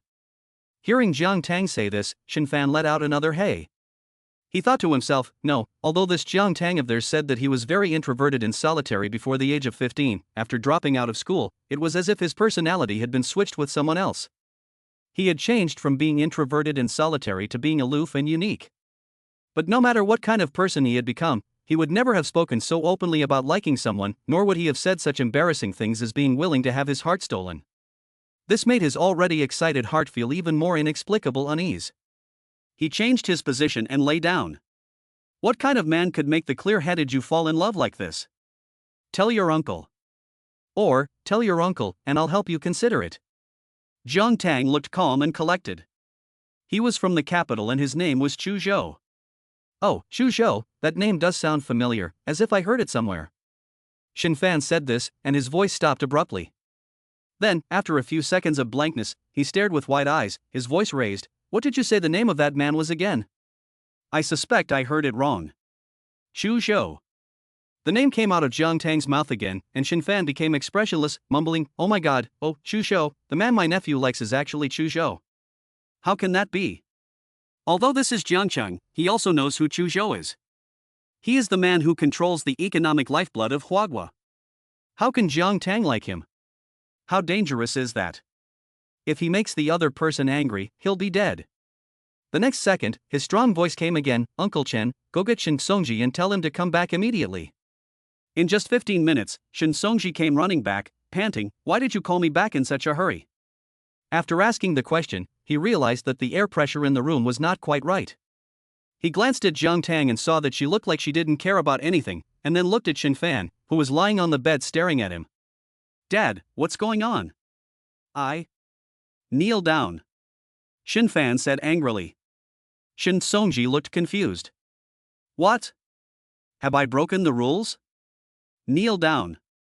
Xin Fan said almost with gritted teeth. Jiang Tang felt that Xin Fan had gone too far, so he coughed lightly. Xin Fan then refrained from making Shin Songji kneel, but still sternly asked, do you know that your cousin has fallen for Chu Zhou? Yes. Shin Songji answered truthfully. Xin Fan was even more angry. You son of a bitch, you knew about this and didn't tell me? You knew about this and didn't try to dissuade her or stop her? Shin Songji was not stupid, and finally understood what had made Xin Fan so angry. Hey, Dad, you'll have to ask your nephew yourself. Of course I tried to persuade her, and I even analyzed the situation with Chu Zhou for her. She was determined, and I've never seen her so stubborn before. There was nothing I could do, so I let her be. Really, how could I persuade her? Jiang Tang, who had been sitting on the side watching the father and son tug back and forth over their relationship, got up and said, okay, you guys continue, I have to go. After saying this, he really left without looking back. Xin Fan and Shin Songji, father and son, looked at each other. Xin Fan anxiously scratched his head, this is trouble. No, while your cousin is not looking, help me up, I want to sneak out and contact matchmaker Wang to help her find a man who was better than Chu Zhou. Shin Songji rolled his eyes at him. The two of them have always loved and hated each other, arguing with each other. Come on, a matchmaker would be lucky to have this ability. If she can find a man who is even more awesome than Chu Zhou, Shin Songji, will go back to the capital city from Jiangcheng upside down. Chapter 63 Jiang Yi'an Jiangqing looking for Jiang Tang. The engagement plan between the Jiang family's Jiang Yixin and the Gu family's Gu Tianlin was not affected by the incident of Jiang Tang's death and was held as scheduled. The two families were preparing for the big and small matters in full swing. In fact, at the beginning, Chu Yun was quite uncomfortable. First, Jiang Shihang of the Jiang family broke the news of his infidelity, and then Jiang Tang died for some reason. Thinking that they were about to get engaged and then something like this happened, it was very unlucky. Jiang Shihang's infidelity didn't have much of an impact on her. It was commonplace in the wealthy circles of the capital, and as long as it wasn't her own husband, it was no big deal. It would only have an impact on the stock price for a day or two. It was Jiang Tang's death that made her feel panicked for some reason. But then she got over it, and thinking that with Jiang Tang's death, the 25% of the shares that Mr. Gu had given away would be returned made her feel immensely relieved. As a result, the preparations for the engagement dinner were a little more upscale than the previous few days. Looking at Gu Xiaohua sitting on the business stool, her husband, "This is the list of guests I plan to invite to the engagement dinner. Please take a look and see if there is anything else you need to add." Gu Xiaohua took the list from Chu Yun and looked it over carefully from top to bottom. At the end, a few frowns appeared between his brows. This look fell into Chu Yun's eyes, and she also became nervous for a moment. "What, is there something wrong with this list?" Gu Xiaohua put the list down. "Why wasn't Chu Zhou's name on the list? You didn't invite him?" Chu Yun thought for a moment. "Oh, I gave the invitation to his assistant, but his assistant told me directly that he wouldn't be attending. He just told me to congratulate Master Chu on behalf of his family on Tianlin's engagement. It's a match made in heaven. This is really not surprising.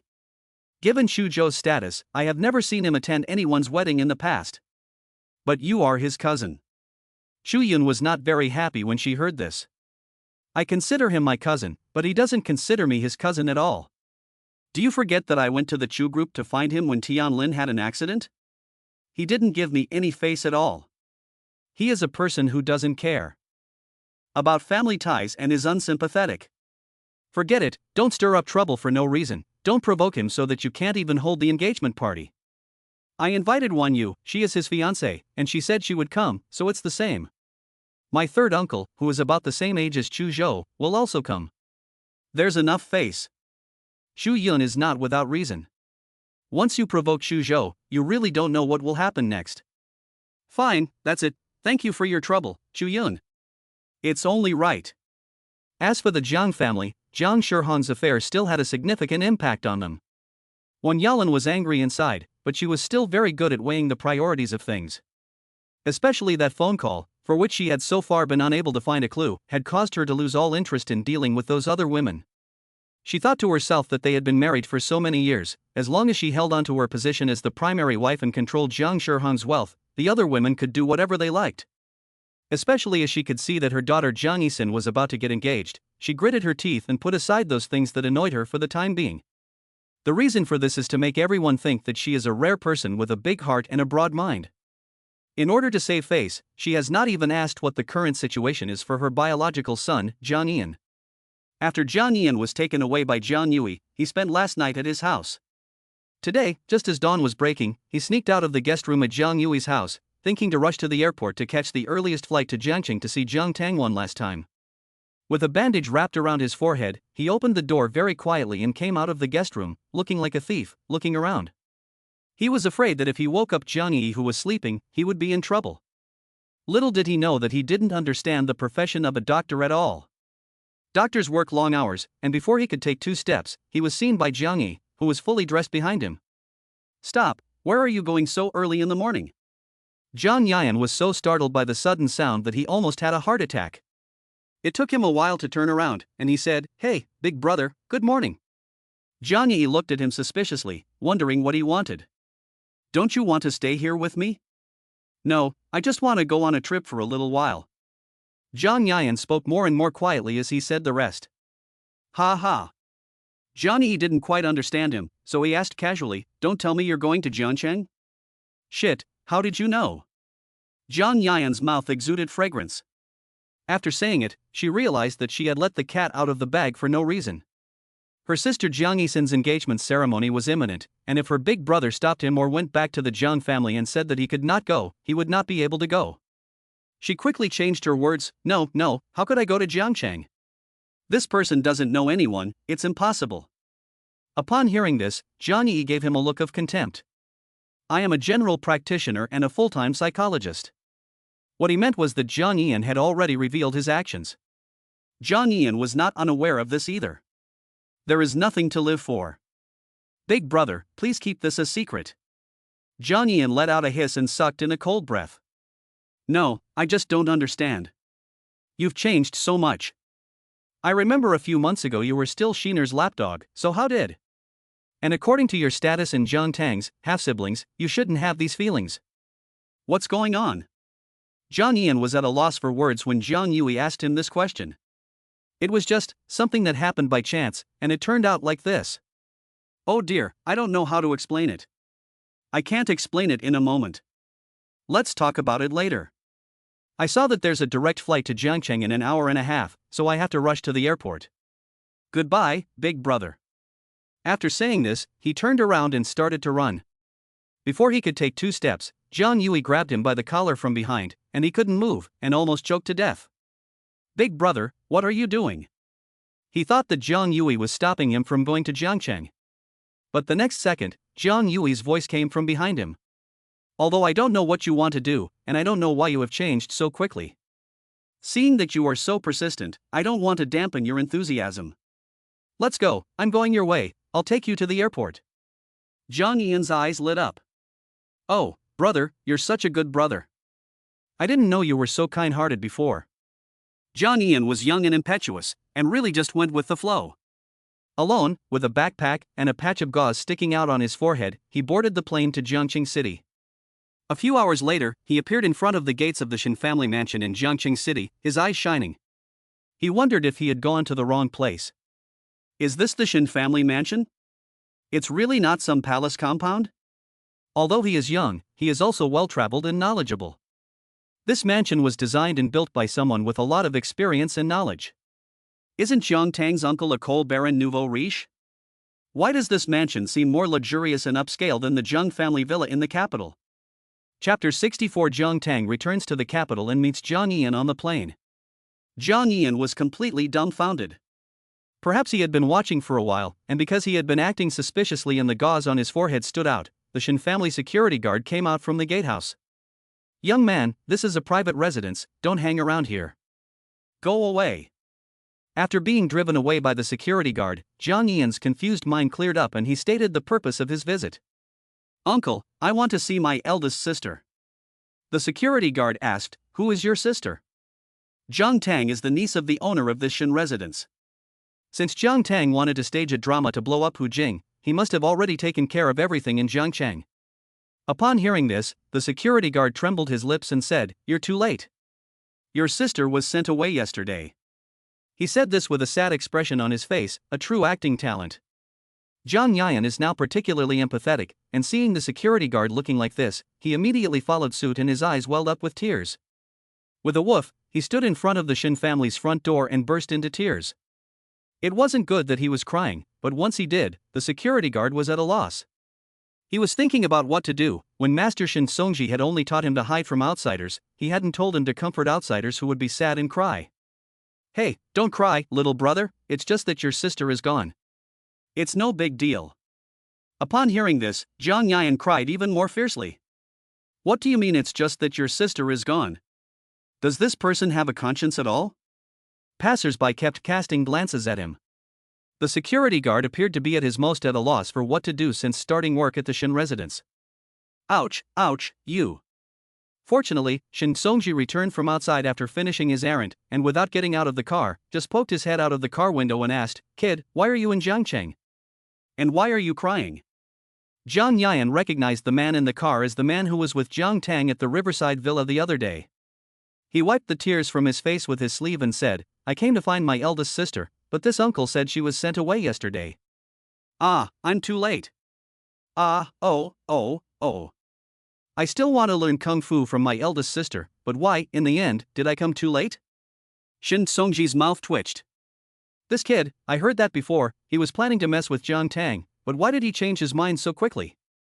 He waved at him, come up, get in the car. What? Jiang Yi'an asked. Get in.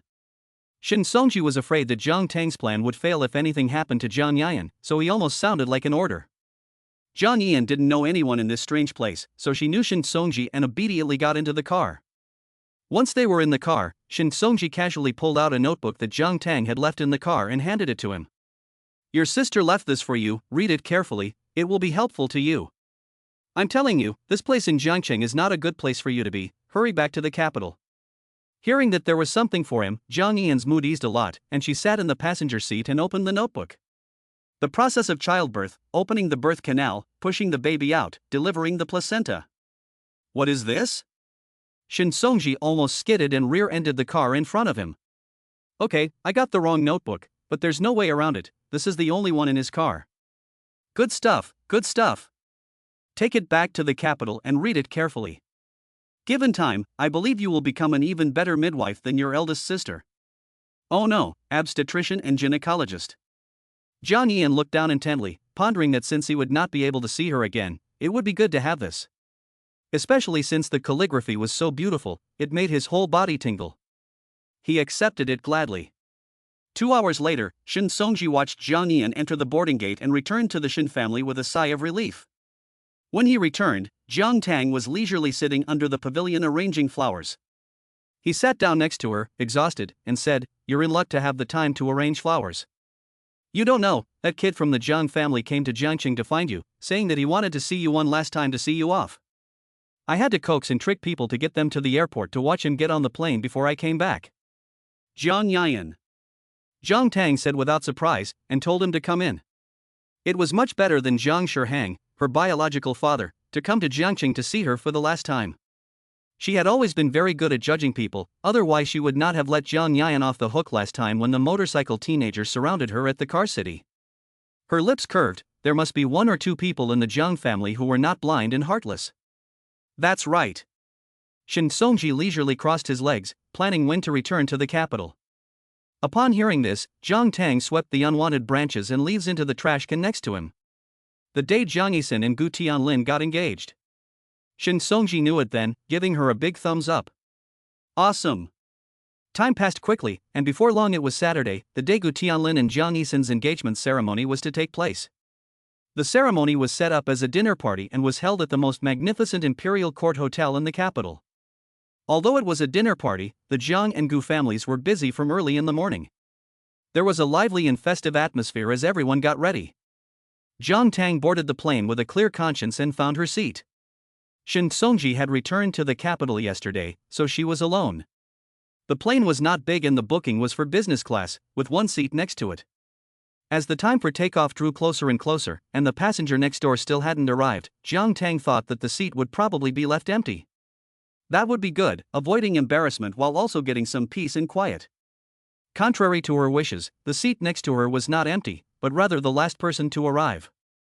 Just as Jiang Tang was about to get some sleep, a fashionable man wearing a black casual suit, black cap, black mask, and black sunglasses sat down in the seat next to her.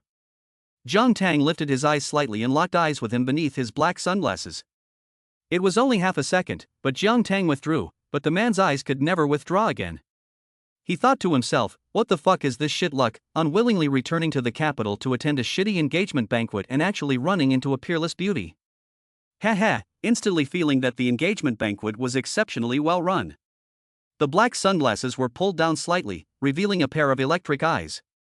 He winked at Jiang Tang and shamelessly said, Hello, beautiful. My name is Jang Nan. I'm a singer-songwriter. Have you heard of my songs? Jiang Tang met his sincere gaze once again, and without any regard for appearances, he put on his blindfold and ignored him. He looked as if he were keeping people at arm's length. She recognized him before Jang Nan had even sat down. He was the second young master of the Jiang family, the younger brother of Jiang E, the director of Huadu Hospital, and a singer of king-level status in Huagua. A few years ago, he often appeared in concerts and released records, but later said that he didn't like such a frivolous life and chose to retire and become a songwriter behind the scenes. He is very talented, and every song he has composed in recent years has sold well. Jiang Tang never expected this fate to be so shit, and he could meet the second young master of the Jiang family just by taking a plane back to the capital to cause trouble.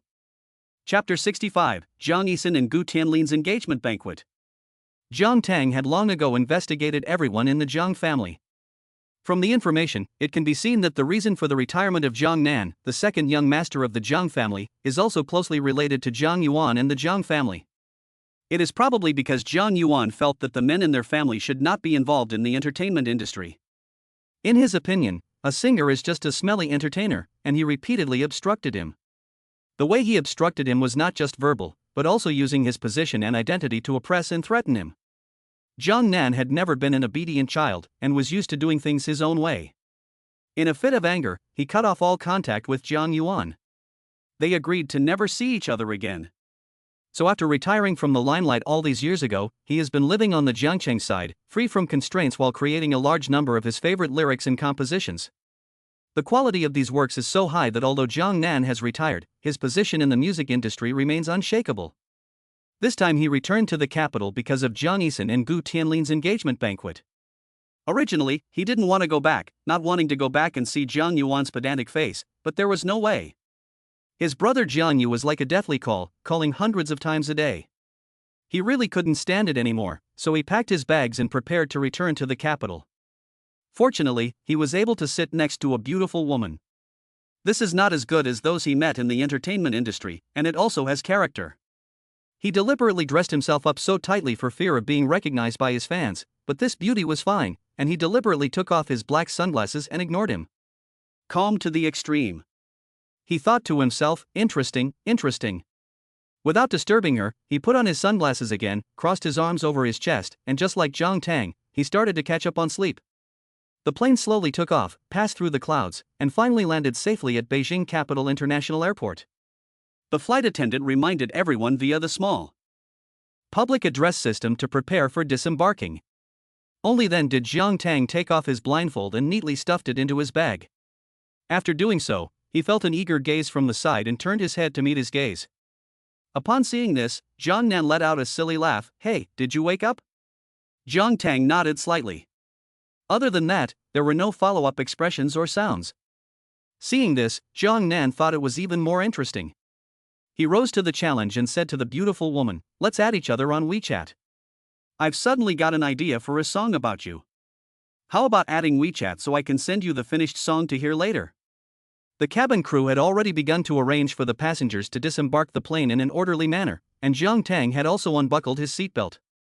He gave a faint smile as he got up, his words concise and to the point. After saying that, he didn't care about Jiang Nan's reaction and walked quickly away. So much so that when Jiang Nan hurriedly unbuckled her seatbelt and walked out of the cabin, she could no longer find Jiang Tang's figure. "Hey, this little guy can really walk fast. He really is my type." The sound of his voice faded away. I don't know if his itinerary had leaked, but after he took a few steps, a group of fans suddenly rushed up to him, shouting his name. Jang Nan, I love you, Jang Nan, you finally appeared. So handsome, I'm going to faint." Jang Nan's nerves tightened for a moment. "Oh my god, help, I'm socially anxious." At the end of the road, Jiang Tang glanced back at Jang Nan, who was being squeezed in the crowd, and his lips curled into a teasing arc as he left without looking back. Jang Nan is not a bad person. On the contrary, he is considered to have the most positive values in the Jiang family. He is famous for loving everyone he meets, and was known as a playboy in the entertainment circles and Beijing circles back then. Even with such a reputation, there were still a lot of girls who wanted to be with him. Jiang Tang didn't want to be bothered by him for the time being, so he could only resort to this method. At this time, there were still 2 hours until Jiang Yixin and Gu Tianlin's engagement banquet. Shen Songji's car was waiting for her at the door. Once she got in, the car headed towards Jianan Hall. There she had the dress and makeup that she had asked Shen Songji to prepare for her. She thought to herself, if you're going to do something, you have to do it properly, and you have to catch people off guard. Gradually, the evening sky was filled with sunset hues, and as the evening drew near, the Huangting Hotel welcomed one luxury car after another. Today's dinner was planned and decided by Chu Yun, and the people invited were all big shots in the capital who were either rich or powerful. One after the other, the guests, all dressed up and looking smart, got off the luxury cars and prepared to attend today's engagement banquet, which had been the talk of the capital for a long time. On the LED screen at the entrance of the hotel, scrolling text welcomed all the distinguished guests to the engagement dinner for Master Gu Jialan and Miss Jiang Yixin. Because Jiang Yixin is a singer who has released an album, she is also the daughter of a wealthy family. Coupled with the Gu family's position in the Beijing circle, there are already many gossip reporters with long lenses waiting outside the entrance of the imperial court. They are here to capture first-hand news of the engagement banquet. The dinner is set up in the most luxurious ballroom on the first floor of the Imperial Court Hotel. Everywhere guests go, they see bright and luscious champagne roses. A giant crystal chandelier shone resplendently in the center of the ballroom, and amidst the clinking of glasses, the sounds of men and women chatting merrily could be heard. "Oh, Mr. and Mrs. Gu, congratulations! And Mr. and Mrs. Jiang, congratulations too, on becoming family." Gu Xiaohua and his wife Chu Yun, and Jiang Shihang and Wen Yalan mingled with the crowd, accepting the well wishes of everyone as they raised their glasses. Gu Xiaohua and Jiang Shihang were both dressed in suits, while Chu Yun and Wen Yalan were dressed up in their best, adorned with jewelry and jade, creating a sense of competition. The two men clinked glasses, and Jiang Shihang asked, "Where is Mr. Gu? Why isn't he here yet?" Gu Xiaohua was in a good mood today, and was on his way, so he guessed he was almost there. "But where is your father, Mr. Jiang?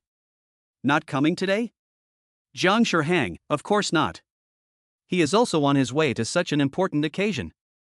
The elderly will inevitably move a bit slower." Chu Yunduan is dignified and unhurried. There is still more than half an hour before the dinner and the start of the engagement ceremony. Let's greet the guests for a while first. These are all important people in the capital who are rarely seen together, so we must make the most of this opportunity. Wen Yalan has been feeling anxious since she woke up this morning, but she is still acting gentle and kind. "Yes, Mrs. Gu is right, we should go keep the guests company. After all, in the powder room, there is Miss Lu Wanyu, who Mrs. Gu specially invited, looking after Exin and Tianlin, so we can rest assured." "Yes, let's go. If Wanyu is okay, let Xin get on her good side, she is Chu Zhou's fiancé after all." The powder room next to the banquet hall. Jiang Yixin is getting her makeup and hair done for the final time.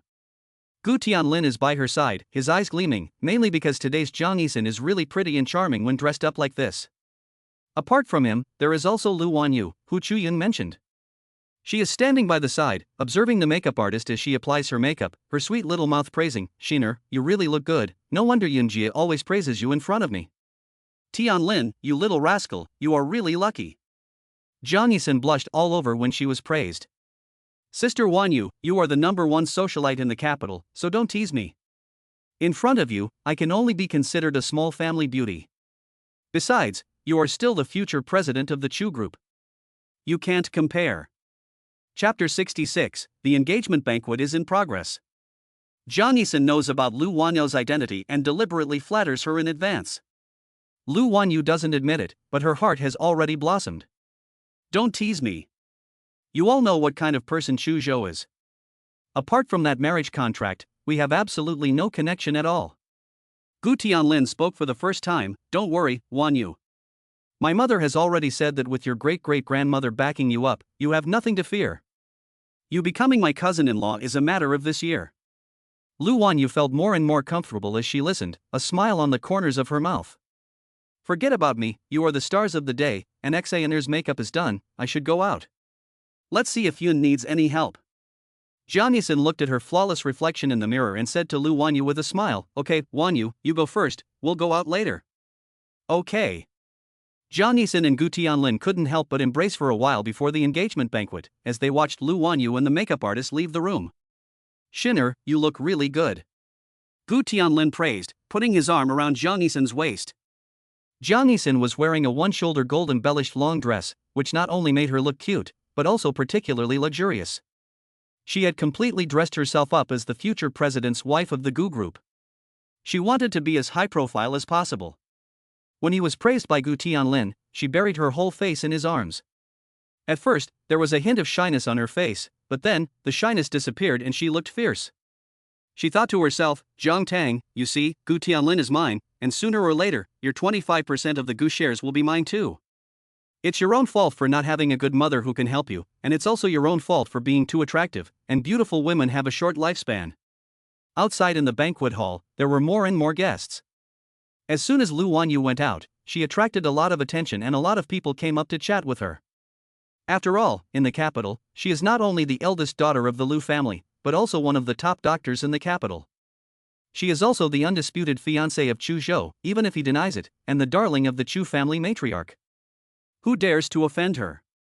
No one dares, and everyone is trying to find ways to flatter her. At first, Lu Wanyu felt a little embarrassed, but gradually, she felt that this feeling of being surrounded by everyone was actually quite good. It's just that there were too many people, and she was a little breathless. Just then, a deep male voice came from behind her, saying that it wasn't appropriate for so many people to surround a single girl. The voice was not small, and everyone turned around. When they saw him, someone spoke up first to say hello. "Oh, it's you, Mr. Chu Yan. Oh, you're here too." Lu Wanyu also turned around and at a glance saw a tall, well-dressed man in a gray suit behind her. It was Chu Yan, the third uncle of Chu Zhou, and the son of the old Chu Yan, so he wasn't very old, just a year or two older than Chu Zhou. Regardless, his appearance and temperament made him a standout in the capital, and he was very famous as a bachelor. Ignoring everyone else, he waved at her and came over. Lu Wanyu had treated Chu Yan like her own brother since childhood, so when he waved his hand at her, she happily walked over and took his hand directly. They looked very close. If people didn't know that they were childhood sweethearts who had grown up together, and that Lu Wanyu was engaged, they would think that they were a couple. Lu Wanyu took Chu Yan's arm. "I thought you weren't coming." "Chu Yan, how could I not come? I'm not Chu Zhou, I'm not that unfeeling." It was a joke, but Lu Wanyu froze for a moment and retorted for Chu Zhou. He has a million things to deal with every day, and he doesn't like people talking nonsense, so it's normal that he didn't come. Chu Yan continued to tease her. "Oh, you're already defending him before you're even married to him, tsk. Chu Zhou really doesn't know what's good for him. We're putting such an outstanding Wanyu in front of him, so he should hurry up and take her home, otherwise someone else will steal her away." The more she said, the more Lu Wanyu blushed. "Oh, come on, don't make fun of me. Let's go sit over there. The engagement banquet should be starting soon." "Okay." Chu Yan acted like he doted on Lu Wanyu and was very optimistic about Chu Zhou and Lu Wanyu being together. However, where no one could see, his eyes suddenly changed, becoming extraordinarily sinister and frightening. In particular, he was gnashing his teeth with hatred when he thought about the bodies that Chu Zhou had thrown back to his villa. This proved that his attempt to assassinate Chu Zhou had once again failed, and he would have to be severely punished. It also proved that Chu Zhou's injuries were not as serious as rumored. Thinking about this, he became more and more irritated. Why was his life so hard and so good, and the Chu family was his, and an outstanding woman like Lu Wanyu was also his? He is Chu Zhou's third uncle, and his position in the family is there. He was originally the first in-line heir, so how could he be willing? As he pondered, there was a commotion at the entrance to the banquet hall, and the level of excitement made everyone wonder what was going on. Unfortunately, they were blocked by the crowd and it wasn't easy to see at once, and they could only hear the words "wow" and "crap" coming from there. When the crowd dispersed, they realized that it was Gu's patriarch, Gu Mingyuan, who had arrived. What's more, he wasn't alone. He was accompanied by three greats from the Institute of Traditional Chinese Medicine, the three deans, Mu Fu, Hong Lu, and Zhong Shou. The presence of these three raised the engagement banquet to a higher level. Gu Xiaohua and Chu Yun and the others silently praised the patriarch for being so understanding this time around, for inviting these three national treasures. However, the joy they felt was short-lived and was replaced by shock. They looked shocked, as if they had seen a ghost. They saw Gu Tianyu, who should have been in a wheelchair, standing upright next to Grandpa Gu. He was even chatting with the other guests. This. Chu Yun took Gu Xiaohua's hand and said, "Honey, is my eyesight failing? I think I saw Gu Tianyu standing up and walking." Gu Xiaohua's forehead was covered in cold sweat. "I can see it too, it really is him. His leg wasn't really cured by that quack doctor from Jianan Hall, was it? I don't know." Chu Yun began to panic. Not only were they the only two people panicking, but Jiang Shihang and Wen Yalan next to them were also panicking. Wen Yalan tightly gripped Jiang Shihang's hand. "Honey, I don't know what it is, but I've been feeling uneasy today. Do you think it's because of this Gu Tianyu?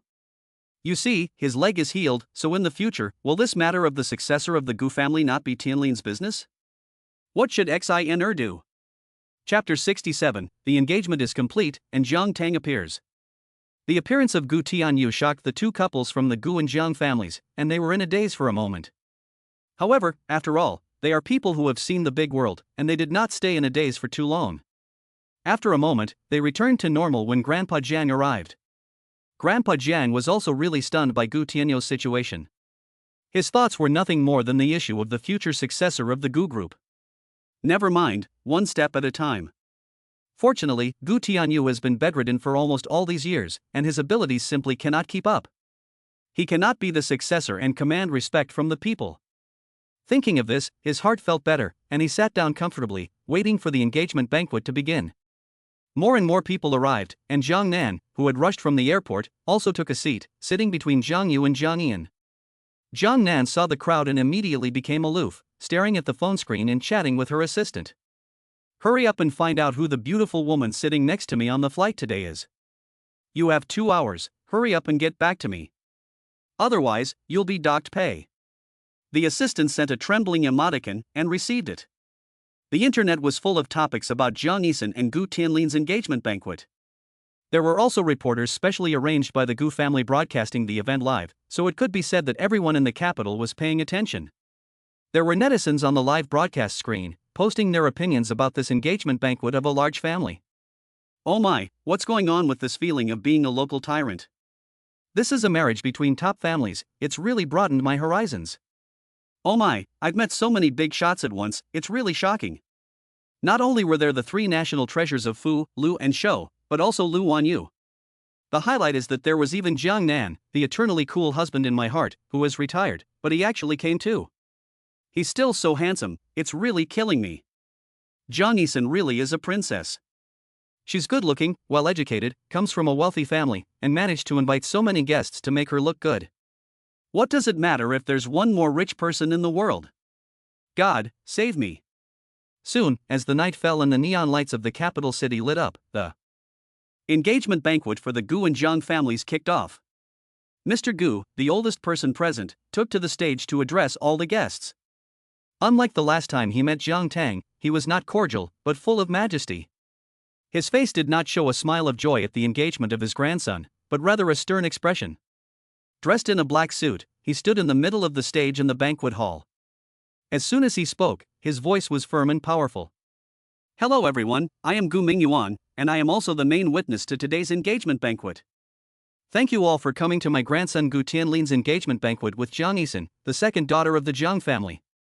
Today, I have 2 tasks. One is to witness the engagement ceremony of the couple with all the guests here. The other task is that because of a recent major event, I have to replan the distribution of shares. As soon as these words were spoken, everyone present, as well as Jiang Yixin and Gu Tianlin, who were waiting outside the venue to prepare to enter, all paused for a moment. No one spoke, but everyone had different thoughts. The most common thought was that the recent major event was the death of Jiang Tang, and the replanning of the share distribution was presumably the withdrawal of the shares that would be gifted to Jiang Tang, or alternatively, the regift of those shares to someone else. The most likely scenario was that the shares would be gifted to Jiang Yixin. After all, she was getting engaged to Gu Tianlin today, and would soon become the daughter-in-law of the Gu family. Jiang Yixin herself thought the same way, and in an instant, she felt a lot of impatience in her heart. There was also visible joy. As she pondered, the music started, and the voice of the MC came over the speakers. Please welcome our main guests of the day, Mr. Gu Tianlin and Miss Jiang Yixin. As the voice fell, the applause started, and the door at the far end of the ballroom opened. Gu Tianlin appeared, holding Jiang Yixin's hand. Gu Tianlin was a good-looking man, and Jiang Yixin was multi-talented, so they were indeed a perfect match. In everyone's eyes, they were a veritable golden couple. Under the attention of everyone, the two walked in unison towards the top of the stage, walked up to Grandpa Gu and bowed to him as a sign of respect for the elders. It was only at this time that Grandpa Gu's face showed a hint of a smile, nodded his head, and waved to the MC beside him. The MC saw the command and took something similar to a contract and handed it to Gu Tianlin and Jiang Yixin. Before they knew what was happening, the old man took out a pair of rings that had been prepared in advance, signed the contract, and put the rings on. You are now officially engaged. From now on, you must keep your promise, support each other, and love each other. When the time is right, I will let your parents choose a good day for you to get married and become a real legal couple. Jiang Yixin's heart was pounding. She had been looking forward to this moment for so long. She obediently replied, Yes, Grandpa Gu, I will treat Tianlin well and love him dearly. Gu Tianlin and Jiang Yixin looked at each other, their eyes full of affection. After that, they decisively signed their names on the contract. Jiang Yixin also signed. There was a large screen at the top of the stage, so everyone could clearly see the two names next to each other.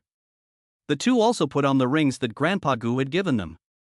Seeing that the ceremony was complete, Mr. Gu raised his glass and I announced, Gu Tianlin and Jiang Yi'an, in the presence of all our guests, have become an engaged couple.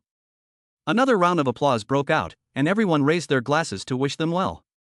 The scene was spectacular, and it made many of the young men and women present envious. Just then, a black luxury private car slowly approached in the night, and stopped steadily at the entrance of the Huangting Hotel. The waiter at the Huangting Hotel knew that the car was worth a lot of money, so he hurriedly went up to help open the door. As soon as the door opened, a figure in the car immediately attracted the attention of everyone at the door. It was none other than Jiang Tang. She was wearing a modified sleeveless cheongsam in solid black, which revealed her fair, smooth shoulders and slender arms. The cheongsam was a slim-fitting style that accentuated her figure, falling to her knees with a split that was not too low, revealing her long, snow-white, straight legs. Her hair is still tied up in a bun with one of her favorite jade hairpins, and the pendant at the end of the hairpin is swaying, sparkling with light. The most deadly thing is her exquisite face under the lights, painted with a bright red lipstick, slightly pursed with a hint of charm. The first impression she gives is that of a proper goddess, as dangerous as a rose and making people want to get involved. There was originally a lot of joking and laughing at the door, and there were quite a few reporters here, but at the moment when Jiang Tang appeared, it was as if everything around them had come to a standstill. No one knew who she was, and they only knew that when they reacted and tried to take out their cameras to take a picture of her, she had already walked gracefully into the hotel. All that was left for them was a graceful back that left them with endless reverie. Chapter 68: Jiang Tang's appearance at the engagement banquet. Inside the banquet hall, the first task, the engagement ceremony, was over. Gu Tianlin took Jiang Yixin off the stage and sat down. Gu Mingyuan, also known as Gu Laoran, did not come down from the stage, but remained standing in his original spot. His expression returned to its original solemnity, and his eyes, lined with the traces of time, swept over the crowd below. Thank you all. The next task I will carry out today is the second task. That is, I, Gu Mingyuan, and the Gu Group will take this opportunity to announce the issue of share distribution once again, under everyone's witness. I have also invited 3 leading traditional Chinese medicine experts from our country, as well as the top lawyers in our capital to witness this for me.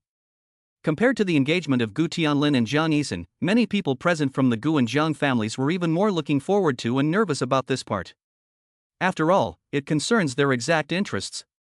They just didn't know what Gu Laoshi was going to do, what he was going to announce, and how the shares were going to be redistributed. It felt really heavy in their hearts. Gu Laoshi continued, everyone should have seen that my eldest grandson, Gu Tianyu, is here today. Yes, his leg has finally healed after all these days of treatment. He has been the most difficult person in the entire Gu family over the years. Therefore, I would like to make an important decision in front of everyone today, that is, in addition to the 25% of the shares that I gifted to Jiang Tang, the eldest daughter of the Jiang family, there are still 35% left in my name. Now, I would like to gift all of these 35% to my eldest grandson, Gu Tianyu, so that he will become the largest shareholder of our Gu Group. In addition, I will also hand over the management rights of the Gu Group to him. In other words, from today onwards, Gu Tianyu will replace my youngest son, Gu Shaohua, as the president of the Gu Group. On this joyous day, this decision by Gu Lao suddenly plunged the scene into dead silence. Gu Shaohua, Chu Yun, and Gu Tianlin were all at a loss, not knowing what to do. There were so many people present, and they could not rise to refute anything, which was not proper etiquette, so they could only hold their feelings in. They clenched their lips tightly. It was supposed to be a time of joy for them at a good engagement banquet, but their hearts were suddenly filled with grief. Jiang Yuan and the others were no different. They had thought that Jiang Yixin was going to marry into the family and become the future president's wife, but this sudden decision had shattered their dreams. What could they do?